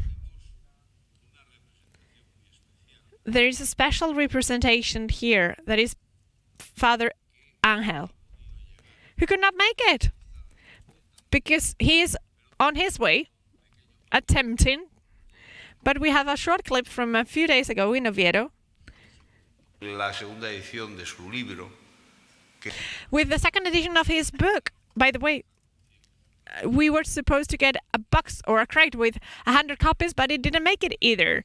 But if you want, I have a copy. You can have a look. And if you want to buy Father Angel's book, you can give us your name and address, and it'll be sent to you. Clip, please.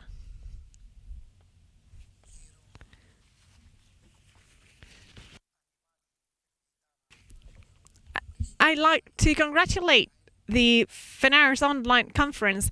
Let me tell you, you are the best. Thank you. Thank you for helping us build a better world with people like you, because you are building a better world and you're making it possible for other people to be happy. So I want to bless you from Asturias, from Madrid, from San Antonio's church, from all those places where the messenger for peace is. We are with you, and you are brave. You are the bulls in the fight. May God bless you.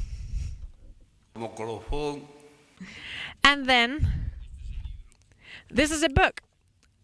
A better world is possible. Un mundo mejor es posible. If you're interested, talk to the secretariat.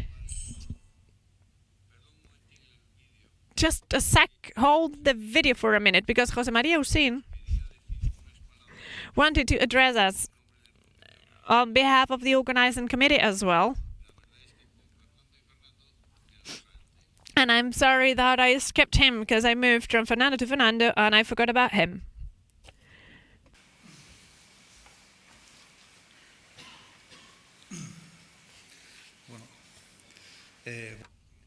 Good morning. Well, I thought I did the bullet, but no.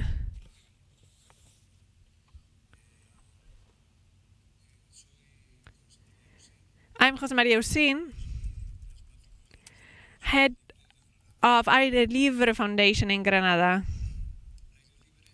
Aire Libre is part of Fenaer, one of the founding members of Fenaer, together with other associations. We were part of the commission for the bylaws that are still valid, by the way. Probably we would need to tune them up, I would say. Our association right now is claiming a larger staff for allergologists in Granada. Our province has around 1 million inhabitants. 150,000 have some kind of allergy or asthma. That is 20%. And yet we only have 3 allergologists working for the public service, and one is only part-time. I don't think that's enough for almost 1 million inhabitants in our city. Private medicine, where I work, we have a few more. But public healthcare, only those few people. Problem is mainly children's asthma or juvenile asthma and allergy. Asthma and allergy in kids is quite a part of the number of patients, because if a kid is well cared for from the beginning, I think as an adult will no longer be an asthma patient if properly cared for from the beginning.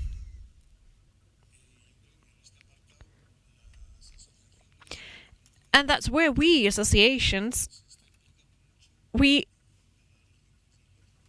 are working together with the Granada Association very closely to work on children's or kids' asthma, which is very much important. Thank you very much.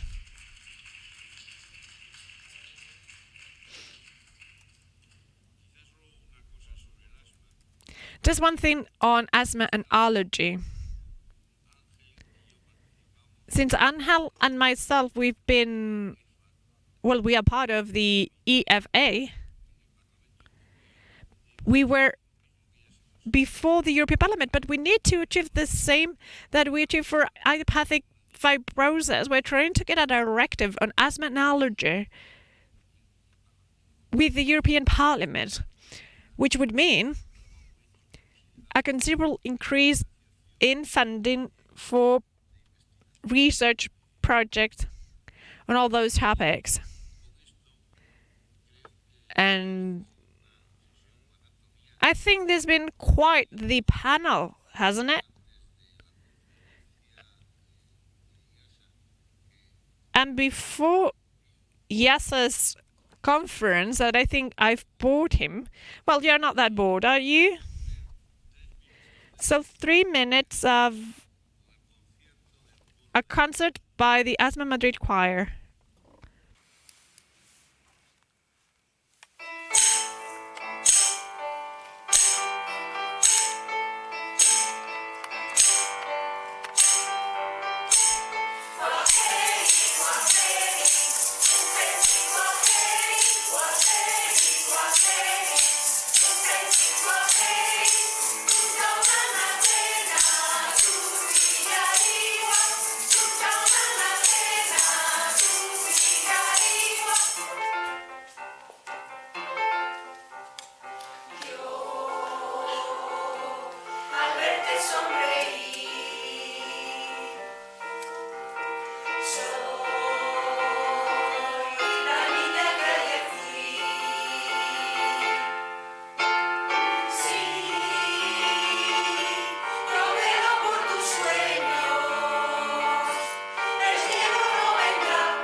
Todos son pacientes.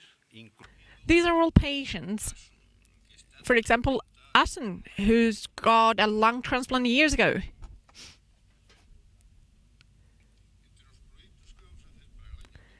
For next year, we have a few projects. First off, we have the creation of music therapy at Fenaer.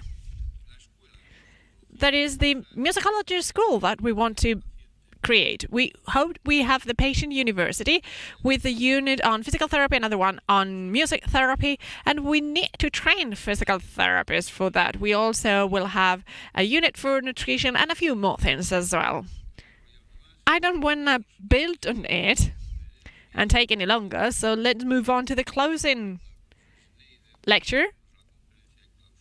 And Professor Snyder will be addressing us for the closing lecture. I've already introduced him, so I don't think there's a need to reiterate it, but he's been appointed honoris causa doctor in Murcia, Athens, Peru. And then he recently been the referee for ATS and got the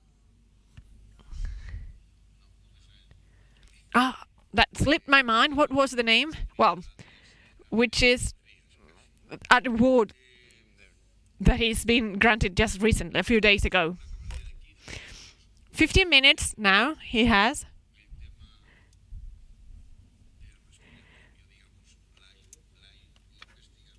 Discussing research and the future for many topics. Tienes la palabra, Jacob. Bueno, muchas gracias. Thank you very much, Javier. I've heard inspiring things today. I had never been part of a conference of this kind, but I want to start by thanking the organizing committee, and especially Javier Palicio, the engine, the driving force here. And we will discuss what personalized precision or eye medicine stands for, what it means, individualized medicine, which is, by the way, part of what the future holds for us, and which is a future that has already arrived. This is the Bean in Chicago. If you've ever been to Chicago, there are many things to visit, but this is one of the new items. Conditions and diseases. What's a disease? Why does it happen? Well, mainly it depends on individual behavior, and not so individual, because we are bombarded by claims about what we need to buy and not buy, take and not take, and this causes disease naturally. But for what we know in science, we are in a position to understand some diseases, drug use. If we check the water in Madrid, for example, we will know what drugs are being used today, this month, in the city. And I say drugs, and I mean medication as well, or illegal drugs. So, everything we've learned from science helps us now understand further and react to that, to try and see what diseases are there, what kind of drugs and medications are being used. Then we have infectious diseases. Here you see the mosquito in a picture. But if we were to check out Google searches, we might learn when it's time for viral infection, when the season, if we see the water, black waters in a city, we will know what kind of virus is. And we are out there, and we can sequence them. And then let me refer to the environment. Naturally, nowadays, cities and regions need to decide whether they go for progress, manufacturing, or favor the future. But if you visit Beijing, you will know that the cost of, for example, COPD incidents will be huge and a scandal, if you ask me. And this is part of what we are getting to understand now we react on. And then genetics. That's what I will refer to because I feel we've made quite some progress, but how to respond there is a responsibility for all of us. We need to be held accountable. Medicine, as it's been practiced so far, and it's been practiced now, it is dated. It's outdated. It is a medicine where a size fits all, headache, aspirin, antibiotics, we don't know which one to choose. And I always remember some words from my professor who used to say, of all the drugs I have, I only know what the side effects are. I never get the effect kicking in, only the side effects. And this is what we are trying to promote now, personalized medicine. But in order to get there, we need to start somewhere, don't we? So what are we using now? To now, we treat patients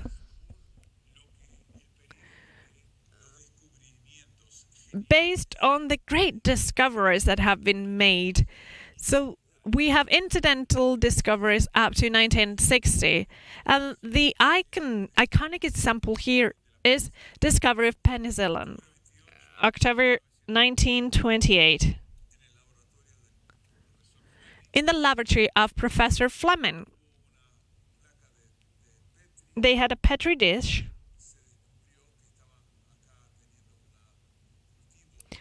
where they realized there was a bacterial culture, but with a contamination. If you work medicine or if you're a biologist or a resident, it's very common that dishes get contaminated and thrown away.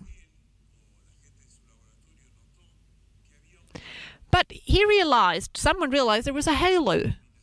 That said contamination by fungi was actually inhibiting bacterial growth.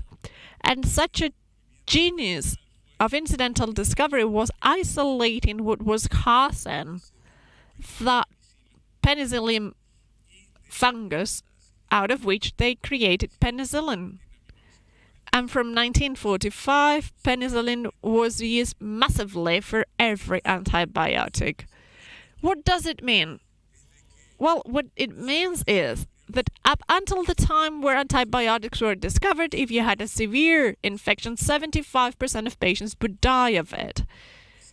Now, 75 years after, patients were treated with antibiotics for the first time. If you get a bacterial infection, which is resistant, 75% of those patients die as well. Unfortunately, there are many resistant diseases.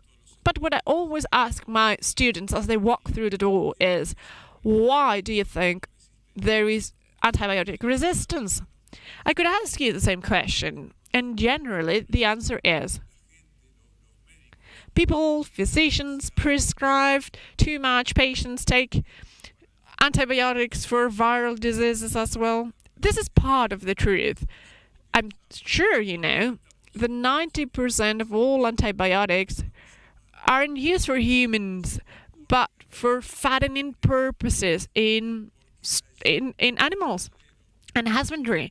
Because for the farmer, if it costs them 5 years to fatten a calf or a heifer, they will get 15 years back because the fattening is faster. But what's the result? Because antibiotics do have an effect because they change the microbiome, and there is a weight increase if you use it constantly, not with a bactericidal effect, but for maintenance doses. Resistance comes from indiscriminate use and unplanned use, unthought use in the society, in the way we use antibiotics. So, here you have an example. In the US the other day, they showed a map to us where we have epidemics of fatness, obesity. There's obese people, and the relationship in the States to understand what the scope of obesity is. There is a one-on-one correlation with the use and sale of antibiotics there. The use for for husbandry, or by farmers rather. So that's important. There was a significant discovery, as they said, and it's been 75 years now, and yet there is a great deal of resistance, and that's because we have not understood and planned how to use it now and in the future. Now, people think that if we can regulate antibiotics so that they cannot be used indiscriminately, that would be helpful, but also that they are not so much produced by companies, but rather fine-tuning. There are some fine-tuning focusing studies so that we have a new production way that would be regulated in a different way. But this is something separate, and I will not insist on that.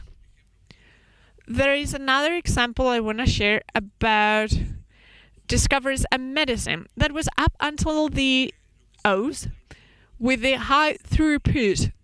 You would have cancer cells, tumor cells, other kinds of cells, and test with millions and millions of compounds to see the response in the cells. And that's the way we discovered statins, for example.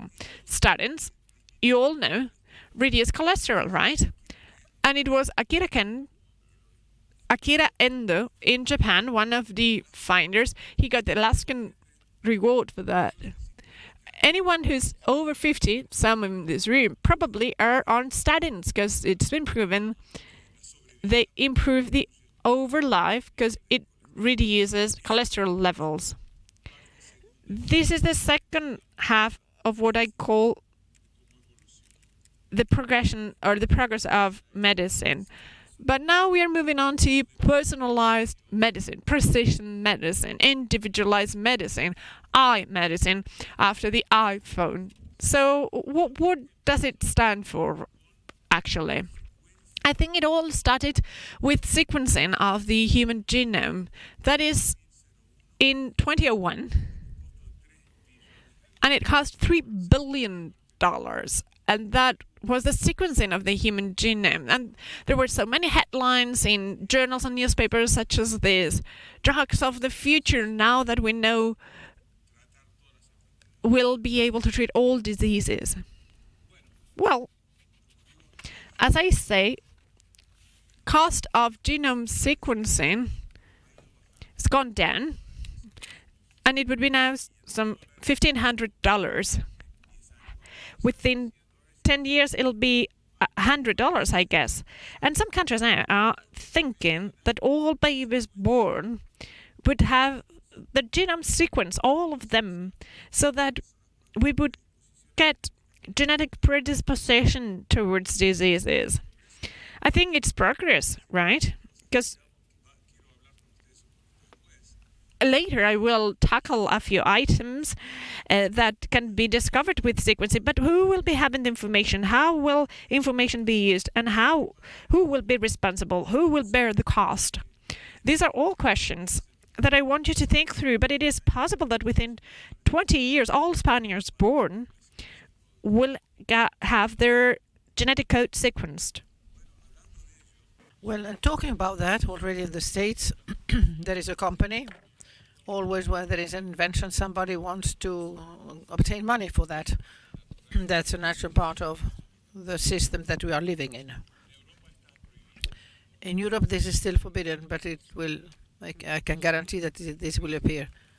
23 chromosomes and myself, 23 and myself, and there are 3 million people who paid 100 or 200 euros, and they can know what origin they come from. In the States, there are people, and from elsewhere, we come from different places. What ascent do I belong to? They analyze the SNPs, or the singular nucleotide polymorphisms. It gives them an information of where they come from. Some from Neanderthal and the Iberian Peninsula, Africa. But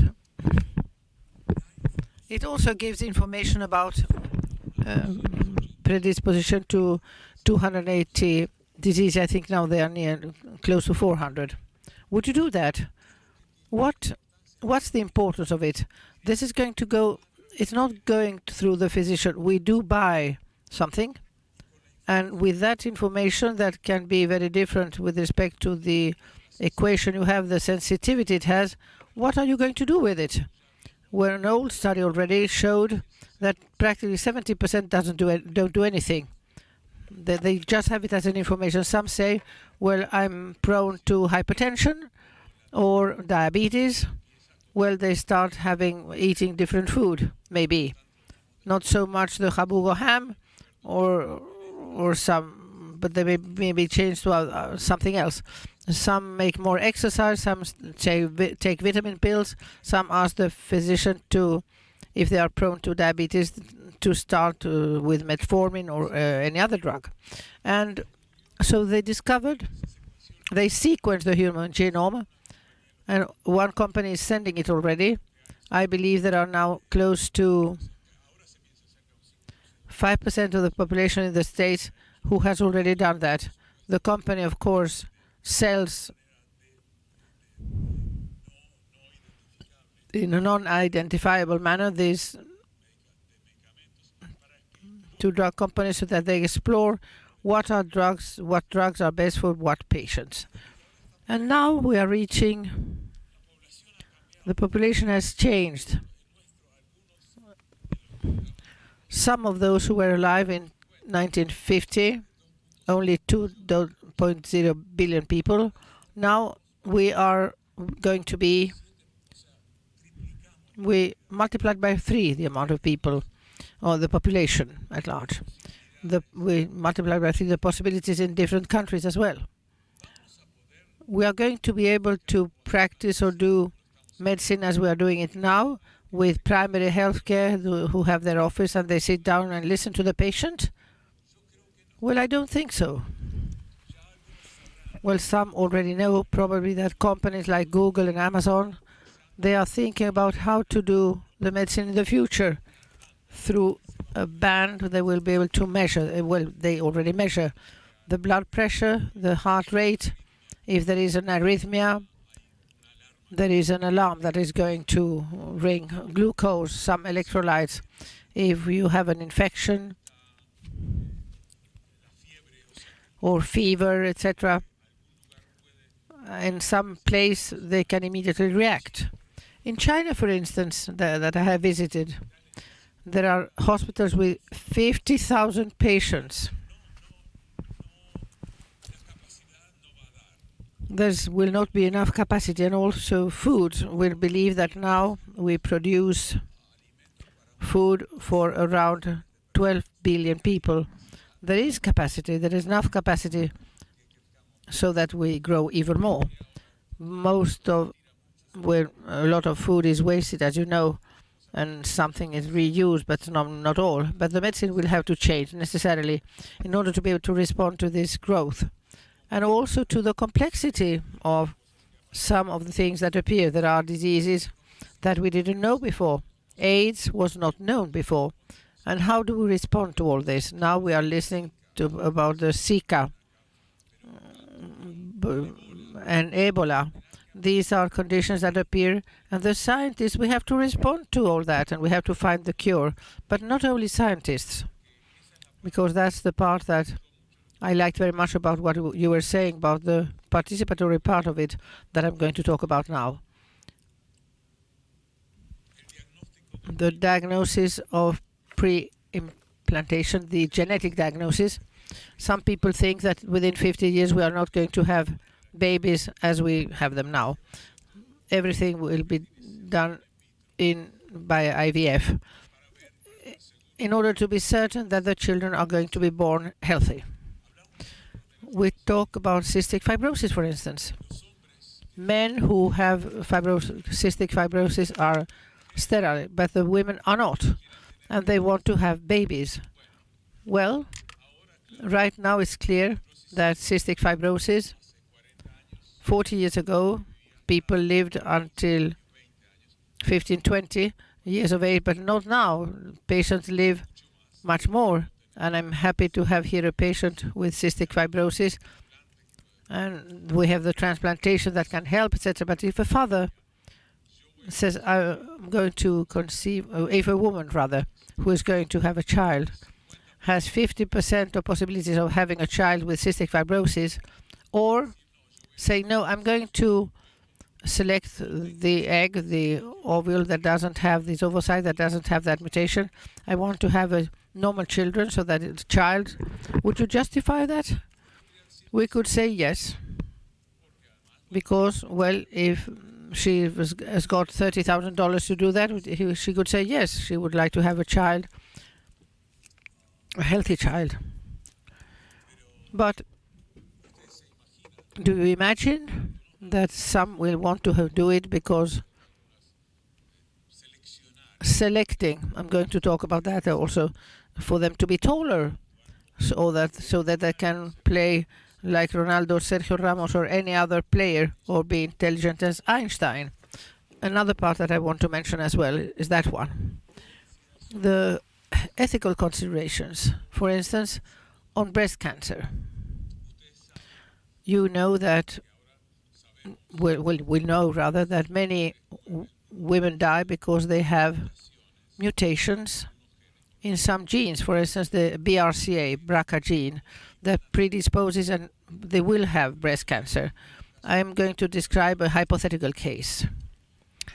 A lady, 42 years old, has just discovered that she has a breast cancer, and she has this BRCA mutation. She knows that her mother died at the age of 50 from the same disease, and her aunt at the age of 45. And she decides then she has breast cancer, and she decides, of course, to be operated, chemotherapy, and she's responding. And she has a child who is 18 years old, who is going to start university.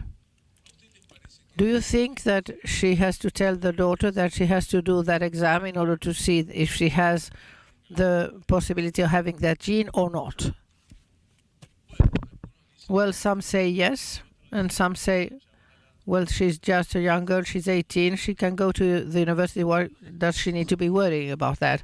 And this lady, in the hypothetical case I'm saying, decides not to say anything. But 2 years later, she realizes by reading that the penetrance of the cancer sometimes varies. Not only it happens at the age of 40, sometimes it happens at people who are just 20 odd years, and she decides to tell the daughter who is now 21, that yes, that she had that mutation, the mother, that she has to do this test. The test is done on the daughter, and she has the mutation. But she has a boyfriend, and she wants to get married. She has to tell her boyfriend that she has got this mutation, and that she has the possibility that her children also have the mutation. So it's a ethical consideration of what the most modern medicine, the genetic determination, allows us to do. And I don't believe that only scientists, as I'm going to show, will have to make that decision. And also there is also an issue that has to do with the society, the costs, the moral aspects, etc. And the boyfriend that is with her, how is he going to react? I love you, but on the other hand, well, if you have this mutation, that defect, if we would have known that your wife or husband is going to have something or has other things, mental disorders, alcoholism or how would one react? That's one thing. The other part of the story I would like to talk to you about is what is called the surrogates, or here it would be called, surrogate mother. You know that many couples couldn't have children naturally, but they could have HIV, but for some reason or another, due to autoimmune diseases, for instance, some diseases, the women can't bear the child to term. In many places, this is legal. In Illinois, where I live, it's legal, and for instance, couples, gay men, for instance, have these surrogate mothers, and also patients who have certain impossibilities can also do that. And we could say that's fine. It has a cost, and it's fine. the possibility of having children for couples who would never otherwise have had children. I'm not going to name actresses, but there are many who, in order not to get fat, they pay women in India or elsewhere so that they can bear their children. They fertilize with the man, with the husband, but they don't want to get pregnant due to vanity or whatever. Well, yes, we were progressing very much, but also the decisions we make, whom do they belong to? The person who has the possibility, economic inequality, a society problem, the church, the law. Here in Spain, there is no possibility of having surrogate mothers, but in many places that exists, and it will come to Spain probably.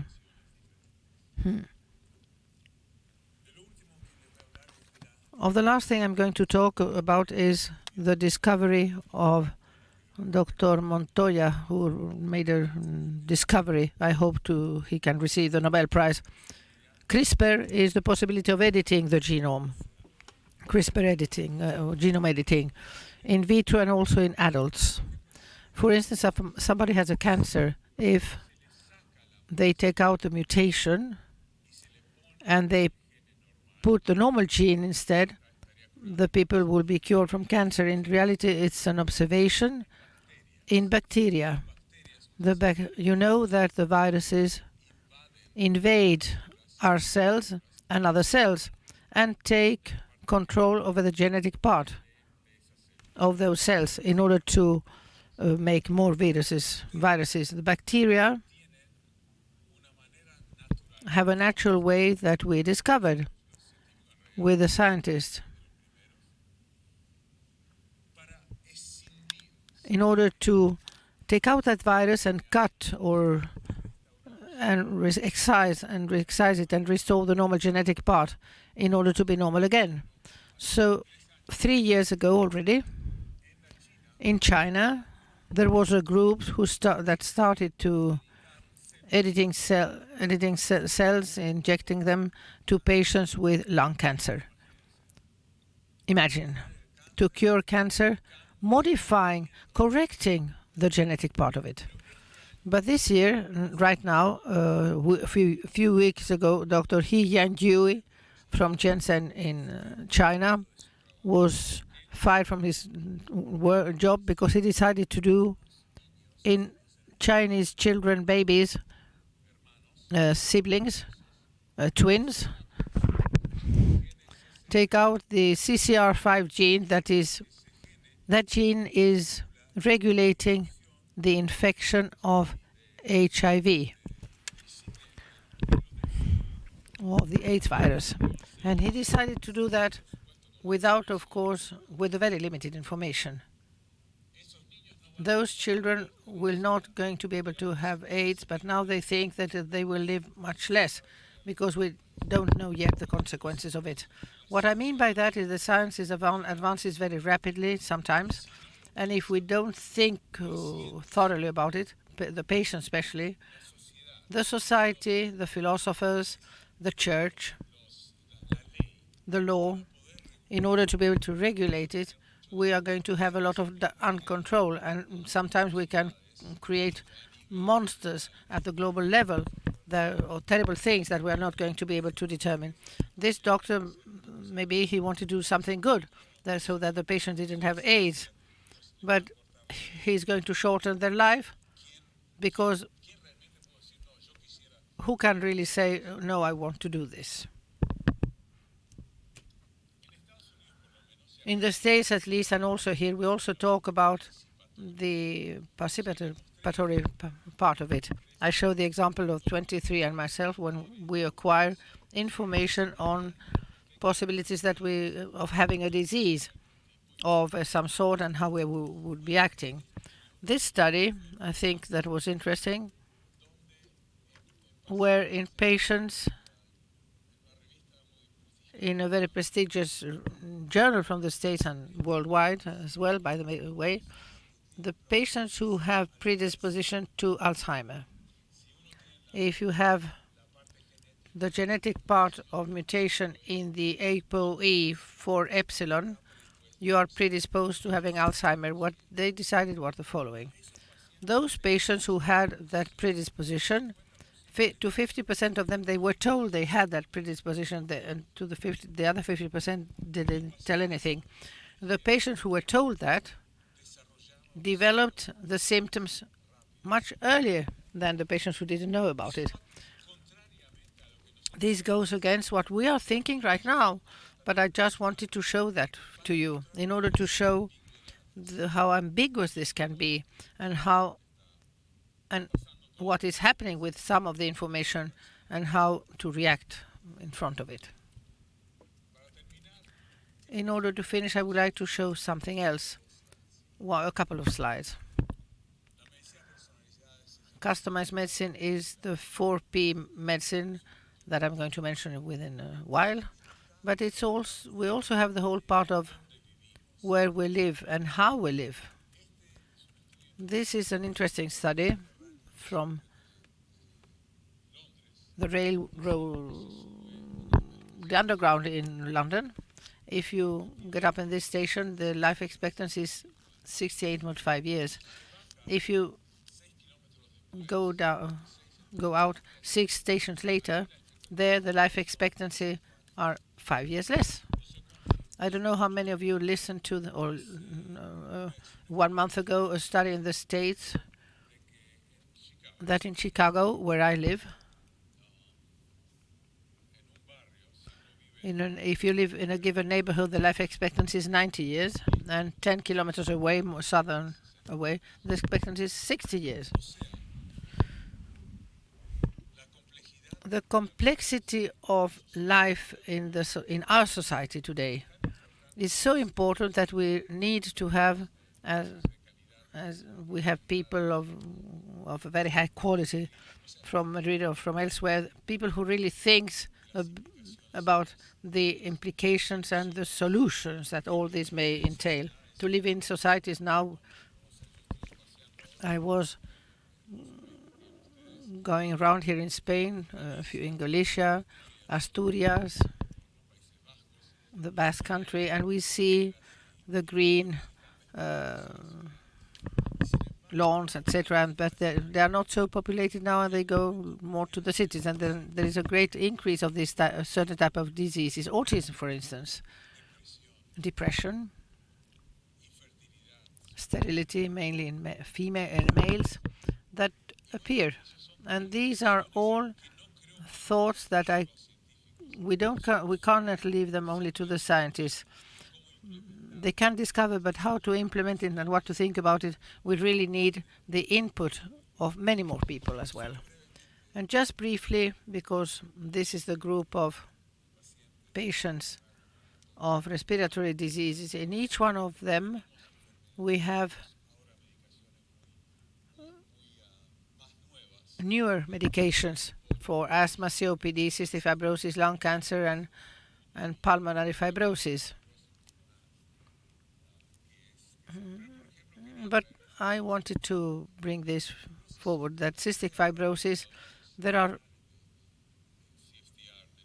CFDR modulating channels, the sodium channel modulators that give a normal life to a patient with cystic fibrosis. This is fabulous, but it costs $300,000 per year in the States for each patient. Well, who is going to say what the price should be? Why does it cost so much? Who decides a little bit all these things? What I just wanted to do here was to reflect upon what we know, what the science has taught us, and that we have all these conversations in order to be able to solve that. Because as somebody said, we are all going to be patients, but we want to have quality of life, better quality of life, as that the science can allow us.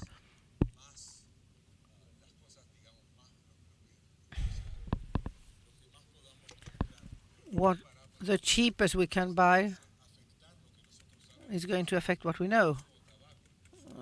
Tobacco consumption, alcohol consumption, exercise, and what we consume, the diet All these are the things that we can prevent and change.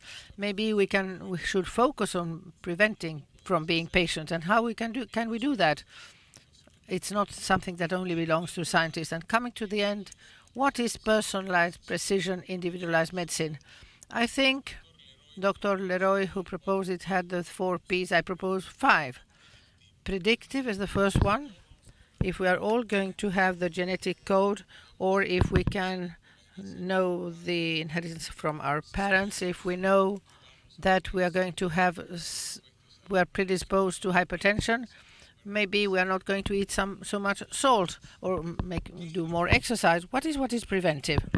Until now, the preventive, what we use are the vaccines. And we also have discussion about it. In the States, at least, there are people who don't want to vaccinate against the flu, a serious mistake. Every year I see young patients who come at the age of 20, 25, 30 and die because they haven't received the vaccine. Unfortunately, the vaccines are not universal, but that's how it is. But other preventive things, well, for instance, where are we going to have our factories that produce all the pollution? Now they are placed in places where nobody can oppose, in porous places. There is an inequality. The problem of the inequality in the world is a problem that is ethical in medicine as well. Participatory, this is something that is very important. I was really inspired listening the participatory part of patients and physicians, first line. But the participatory part of it means different things in different places. I've seen patients who had disseminated cancer that were dying and wanted that treatment. Others say, well, this comes from God. I'm going to accept what has happened to me and don't need anyone. So it's a discussion that is ethical, philosophical, but we do believe that patients, we want them to know and so that they can modulate their treatments. As I showed in the case of Alzheimer, maybe in those patients it shouldn't be done. And the last part, the programmatic part of it. In the States, in the developed countries, we always say that the patient is responsible for what he does.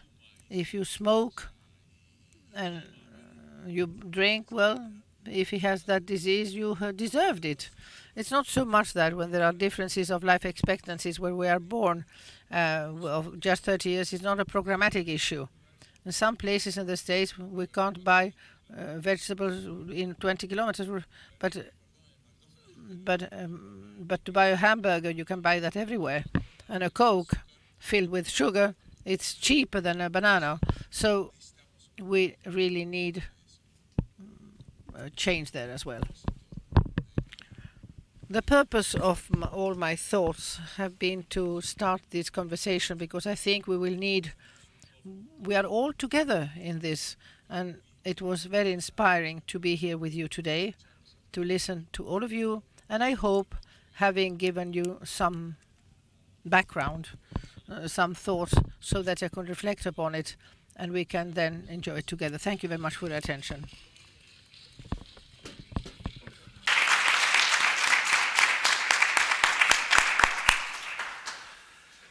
Muchas gracias. Thank you very much.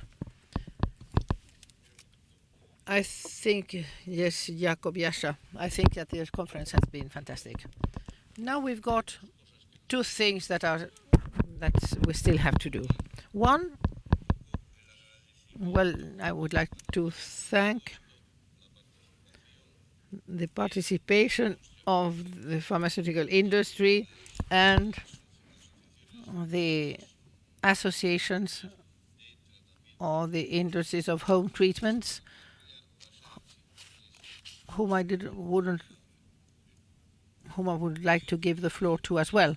And then after them, as final ending, we can show the video of telemedicine as the future that is coming. On behalf of the pharmaceutical industry, hello, good morning. Thank you, Javier. It has been a very intense and fun morning. The opening session has been fantastic. Thank you very much. I would like to thank on behalf of my lab and send you greetings from our General Director. Felicidades por vuestro So, trabajo. congratulations for your work, for this great work meant by such a meeting like this one. I would like to comment on two things. One is on Chiesi. I've been less than 1 month in this lab, 20 odd years working in the pharmaceutical industry. Since I came here, I've seen that Chiesi, the patient is really somebody who is important. I've seen very often always say everything for the patient at the center, etc., but without the patient. Here in Chiesi, the general director as the family Chiesi in Italy, I can see that it is committed with the society. Less than 1 month ago, we have been certified as B Corp company. B Corp is a seal that accredits you as a company that not only is looking for rent profitability, but they are going to solve problems for society. The B Corp, you are committed in solving something more than just looking at the result of your company. That certification is the one that we have received less than 1 month ago. And in the aspect that we talk about the collaboration with the patient, this is what gives meaning to our goals as a company. You've talked about orphan diseases as well today, rare diseases. Chiesi has been researching for a long time in rare diseases. Here in Spain, several of the products that we have for rare diseases have not obtained funding, but they have been. We have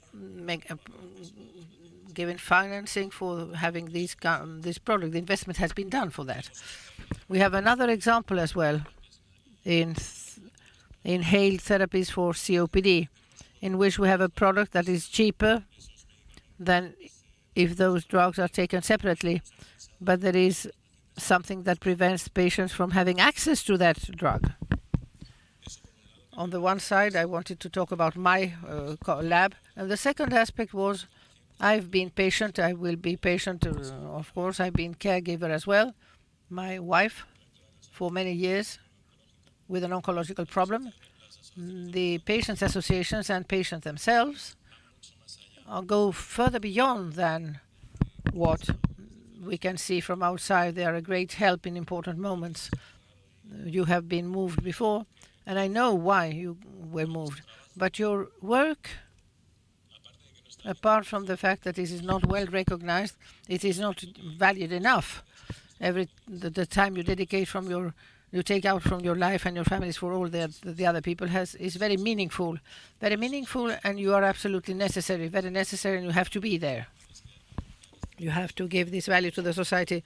That's why I would like to thank you for that. The true heroes are you, those who do this altruistic work and carry it over. I would like to thank you very much for being here and that you do the work that you have done. Thank you, Javier.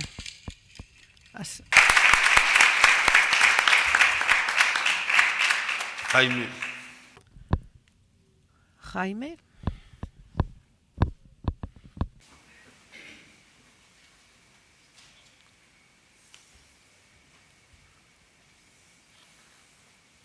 Buenos días. Good morning. Director from Alikit. Would like to congratulate Javier and Julio for this meeting, Congress, for this vocation with the patient, and for your enthusiasm as well. I represent a company that takes care of patients with respiratory problems. 400,000, I think he said. What is behind this? I would like to give you a figure. Behind we have 15,000 kilometers that we travel a year, 1,000 people with care people who take care of these patients, 9 manufacturing plants. There are 20 centers, authorized centers by the agents of drugs to medicalize the oxygen that goes to the house of the patient. We have the greatest call center in Europe. Why? 24 hours, 365 days a week, a year, and take care of that patient. This infrastructure to take care of those patients is there. When we say the patient is at the center, of course, he's at the center. In line with whom? Well, with the different actors who are with us. Administration, we have to be efficient. The money belongs to us, the wall. The capillarity that I mentioned is to look for efficiency with the administration. We are with the physicians as well. I have just signed an agreement with the CEPAR in order to somehow establish some protocols of care of these patients with respiratory problems, and we are in line with the patients. We have just given the second award, Help to the Patient, where you have the open doors. Many patients associations have been there where we value really these ideas, that work that is behind. And with all of this, the patient is still at the center. When you talked about humanity or adherence, we have set up more than 100 Inspira points close to the patient so that this is his home, where he can explain his adherence. The expert patient will tell you, will convey their disease to you, and they will tell you what they do. With all of this, you have to know that it's a company that has been there more than 100 years in Spain. We get care for patients for more than 40 years, and we want to be there 40 years more. Thank you very much.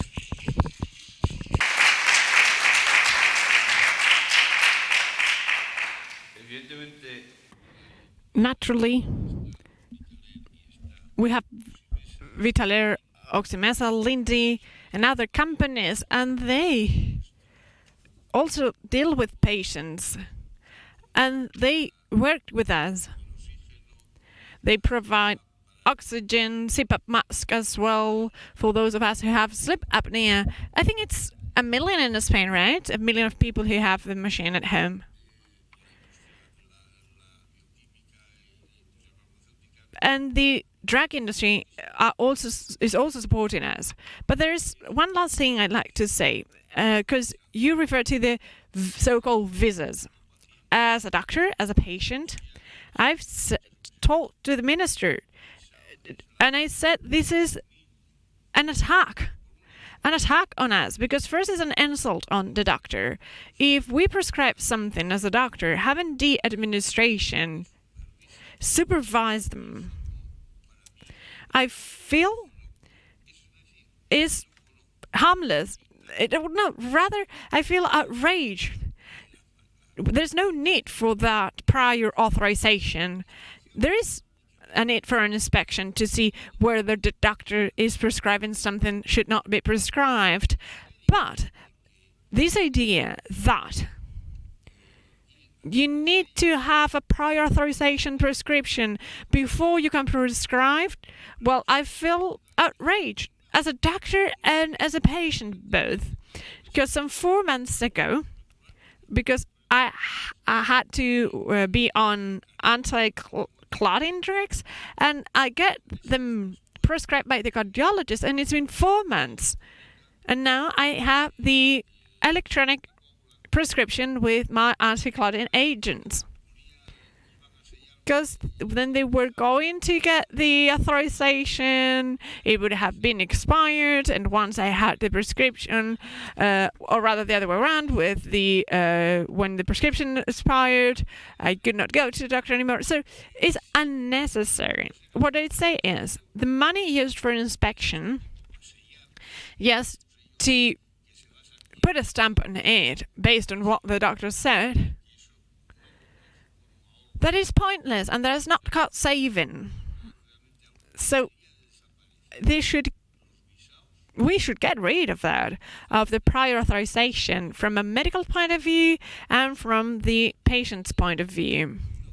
So I don't think it is a problem with the labs that is good or bad for them. It is the patients and it's the doctor's problem.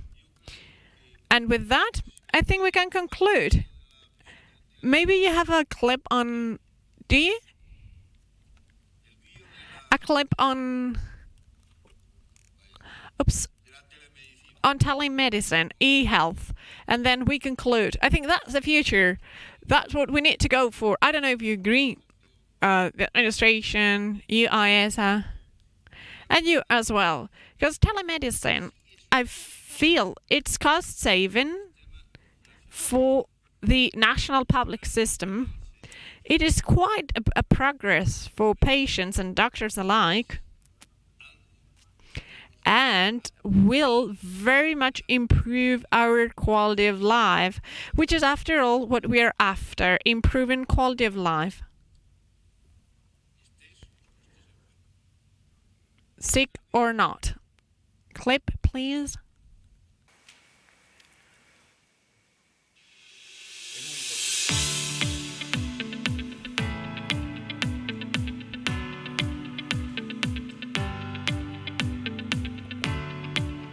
Estamos ahora presentando We are now discussing the example of telemedicine. We'll explain what this is for and how it works.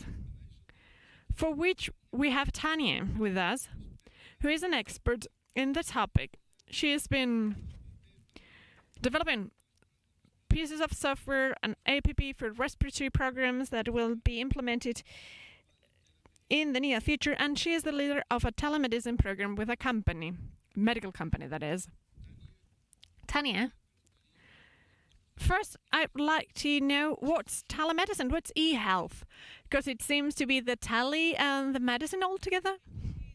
Yes, if I had to define it somehow, I would see is breaking down the bricks at the hospital. So taking patient care wherever the patient is, because you are not only a patient at the office or in hospital, but daily life, home, out in the streets. How can we develop services or products that will help take care of that patient wherever they are, so with their daily lives and routines? So it is used for allergic or respiratory patients. Well, this is for what? Broadcasting or what? Daily life or same as the practice?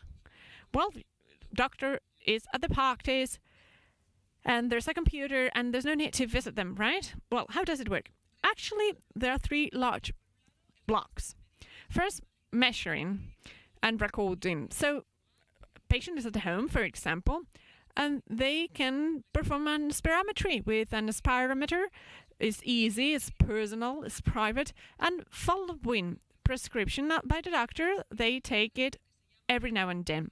Then they have the pulse oximeter, measuring oxygen saturation at home as well. All these data are locked onto an app through Bluetooth. So you take the measurement with the device and then it logs onto the cell phone and sends data to the staff, or rather the computer or the cloud, where the staff, the healthcare professionals, can check out the information. So real time, healthcare professionals, whether they are specialists or nurses or someone monitoring remotely, they can view all those signs real time. Considering what the patient profiles and the limit values are, we can set out alarms to avoid risks. So this is interesting. This is measuring and recording. But then we have questionnaires or surveys. Those are for patients and follow-up. It's not just a spirometry, but it's also there is fatigue, or if there's coughing, trouble walking. It can all be recorded whenever deemed appropriate. And those data can also be uploaded real-time into the system and into the clinical record. With these two items, we have a pretty good follow-up of the patient. But then we can help else in other things. Having or taking medication, well, you can get a reminder every time you need to take the drug so that you don't forget. Record whether it's been taken, and we see what about adhesion or compliance with the treatment. Good. And then as part of this control, patients sometimes might say, okay, yes, they keep track of me, but how? Because this system gives us patient control. So whenever they want to be controlled by the doctor, they can take an spirometry or other tests and share the data. Data that will be recorded by the patient as they will see it on their cell phone. But it also goes directly to the doctor. So the doctor themselves, with the alarm system, they can check it out, and the alarm system will let them know this patient is not doing so good. So what's going on? If you get an asthma patient who realizes there is fatigue and thinks, should I get the rescue drug? Should I not? So there can be an spirometry at that point, and there we see that their C1's gone lower than usual. If that happens, if the forced vital capacity has gone down, well, they might go for rescue medication, and then with the spirometry, second time, they realize that with the rescue drug, they're doing better, and so back to normal. But if this happens several times over a week, all the alarms will set out for the doctor, and the doctor will give them a call and say, come to my office because I need to check you up. And just like that, we might make sure that there are many fewer visits to the office and be much more effective, because whenever you go to the office, it takes you 2 days and you say, okay, I'm already, well, it takes you 2 days to get an appointment, and you're good by then. You're feeling well by then. And even if you're feeling well, you need to go to the checkup every 2-3 months, but there would be no need for you to be there since the doctor has your data already on their computer. So these are some advantages of telemedicine or e-health. Patient might be locked on permanently with the doctor without having to visit or set foot into the office. Yes, that's right. That's information we're losing now because we don't know what's going on with the patient within 3 months until we see them, that is. And that's information we do not miss now because we know what has happened, whether because we are monitoring them real time or because when they come to the office we can check the whole record and history with chat slide, because patients might forget about it, or sometimes they feel disoriented about what has happened in the last 3 months. I think it's quite progress for what I mean is e-health is progress, and it is quite a support. And so patients need to have that ease of mind, because at some point they know they can go to e-health or have a direct contact broadcasting with the doctor. Yes, that's right. And there's something else we need to highlight. This idea of caregiver, because in the end, if you have an elderly patient, they can be better cared for by the caregiver, whether a family member or someone who works as a caregiver professionally. So we're going to have those alarms or warnings or information visualized by the caregivers. So there might be greater information on what's going on with these patient. So that's what we get out of the system. So my dad is fatigued today, or this is spirometry. It seems there's been some trouble there. So let's be proactive. Let me call him and talk to the doctor and see what that might be. And just like that, we achieve continuity day by day, checking out the progression, because after 3 months, when you go and try and tell the doctor you've forgotten most of the things, so you forget about that. And so follow-up is much more efficient this way. Tanya, thank you very much. I feel it's clear enough now, and if need be, we will conduct some exercises on telemedicine with the spirometers, personalized, which are easy to handle, costing less than 100 euros, and they are individual, they are private use. You just need your password, and you broadcast it anywhere, wherever you want, because you can send it anywhere you want. It's not open for everyone, but you get your device and you send it wherever you want. Thank you very much, Tanya. It's been a pleasure. Thank you.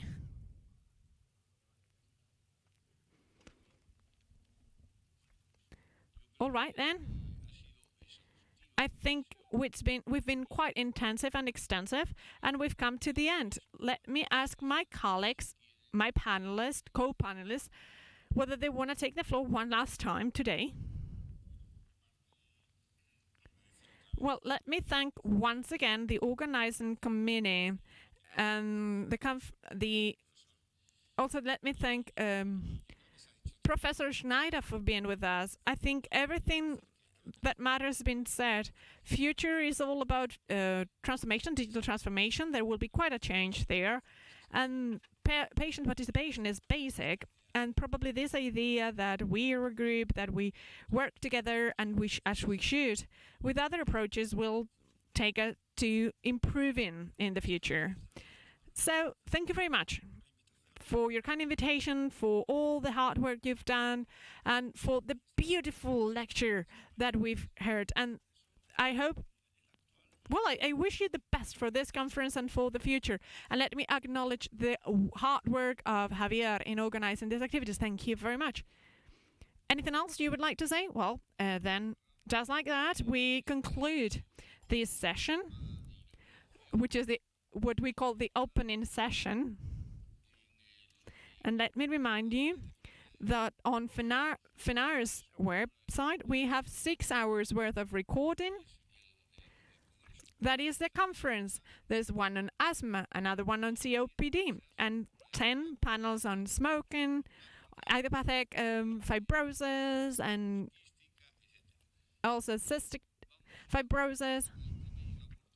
There, you can check it out, and it's all up there. So, and all the conferences and lectures and panels, they've been fragmented into 10-minute chunks, so they are easily viewed. Because more than 10 minutes, it's too long for anyone. But it's been split into 10 minutes.